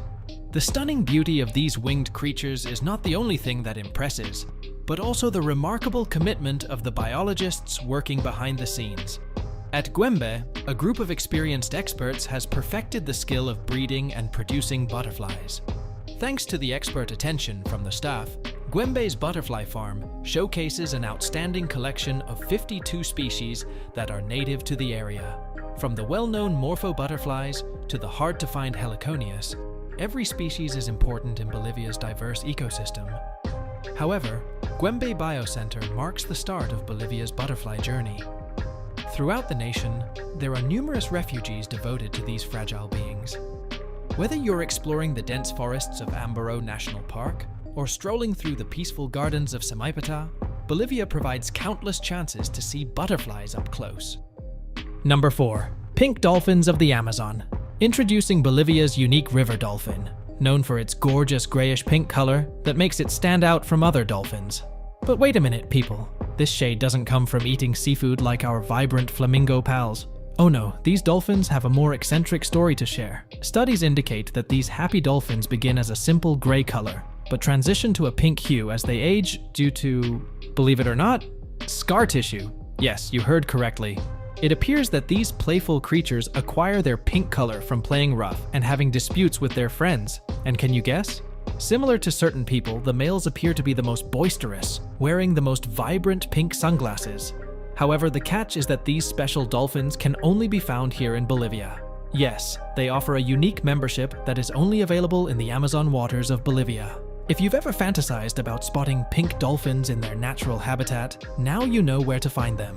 Get ready to be amazed, as these pink dolphins are not just beautiful, but also impressive. No, they are the geniuses of the river, with a brain size that is a huge 40% bigger than ours. Discussing intelligence, correct? What's more, they have the ability to rotate their heads a complete 90 degrees, all thanks to their adaptable necks. It's similar to having a natural sonar system for finding your way through the vast maze of the Amazon. But the excitement doesn't stop there, my dear friends. It is said in legend that these magical beings change into attractive young men at night, charming unsuspecting maidens under the moon's glow. However, at sunrise, they transform back into their water-dwelling shape, leaving behind magical memories. Number 5. Only place you can watch Colita wrestling. During the mid-2000s, there was a significant change in Bolivia's wrestling industry. Colitas, indigenous women, started to become the focus of attention. However, you might question the choice of wrestling. The focus is not solely on the sport itself. Colita wrestling has strong connections, providing a space for individuals impacted by domestic violence to gain strength and support from the community. It represents great resilience and strength in difficult situations. Imagine this, a man wrestler rushing towards a colita, but who emerges victorious? Yes, indeed, the colita. These powerful combatants not only compete well, but they also control the arena, frequently finishing with a victorious body slam that gets the crowd cheering. Now, let's discuss style. Here, you will not encounter the usual wrestlers donning spandex outfits. Oh no, colitas add their own distinct style to the arena. Imagine this, colorful, full skirts stacked just right, combined with braided hair flowing while they defeat their rivals. It's a spectacle to see. However, colita wrestling is not only a game, it has transformed into a cultural sensation. For tourists in Bolivia, attending these games is considered a tradition that must be experienced. Some people believe that a visit to the country is not truly fulfilled unless one witnesses cholita wrestling in person. Number 6. World's most dangerous road. A steep, meandering path, hugging dangerously to the edge of a tall peak, overlooking sheer cliffs that descend thousands of feet. Doesn't it seem like something from a film? Welcome to the North Yungas Road, also known as the Death Road. This well-known section of road connects the lively city of La Paz with the verdant town of Coroico. Here's the twist. It was viewed as one of the most dangerous roads in the world for many years. Is it possible for you to believe it? Around 300 individuals perish annually in this location as a result of its dangerous circumstances. Picture yourself trying to make your way through dense fog where visibility is limited to just a few feet.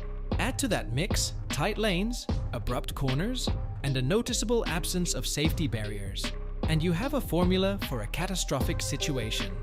It is no surprise that it is known as the Death Road. Do not worry, comrades, as there is hope ahead in this tunnel, or perhaps I should say path. Acknowledging the necessity of a more secure pathway, Bolivia built a new road that avoids the most perilous parts of the North Yungas Road. You're wondering what happened to the old Death Road? Surprisingly, it has turned into a hub for thrill seekers and adrenaline enthusiasts worldwide. In today's world, people no longer avoid death. They come to La Paz specifically to conquer Death Road on bicycles.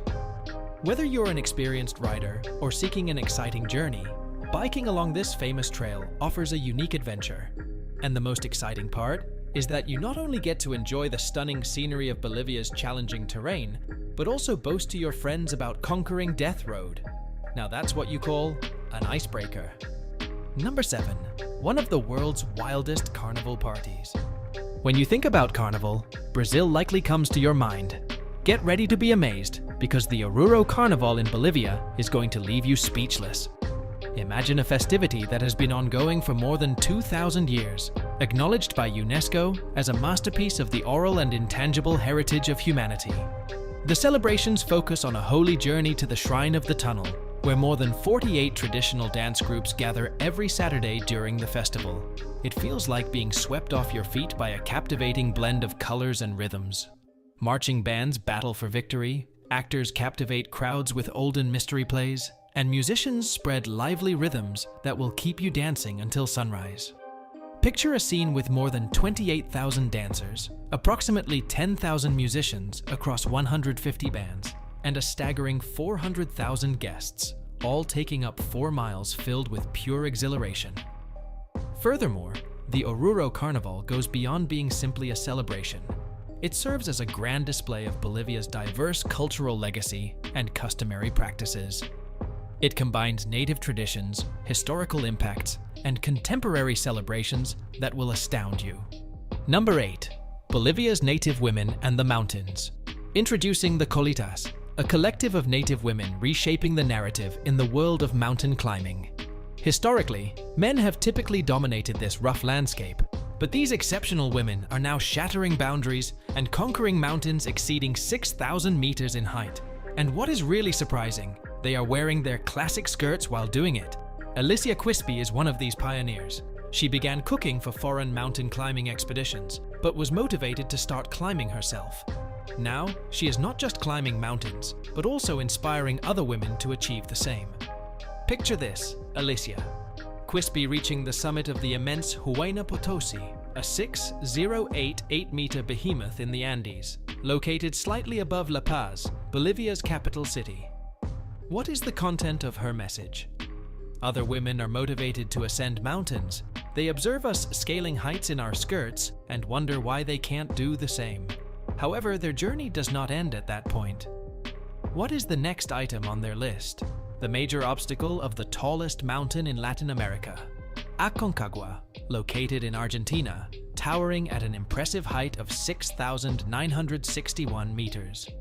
These brave women demonstrate the characteristics of perseverance and strength as they prepare for the day by tying up their boots and adjusting their traditional clothing.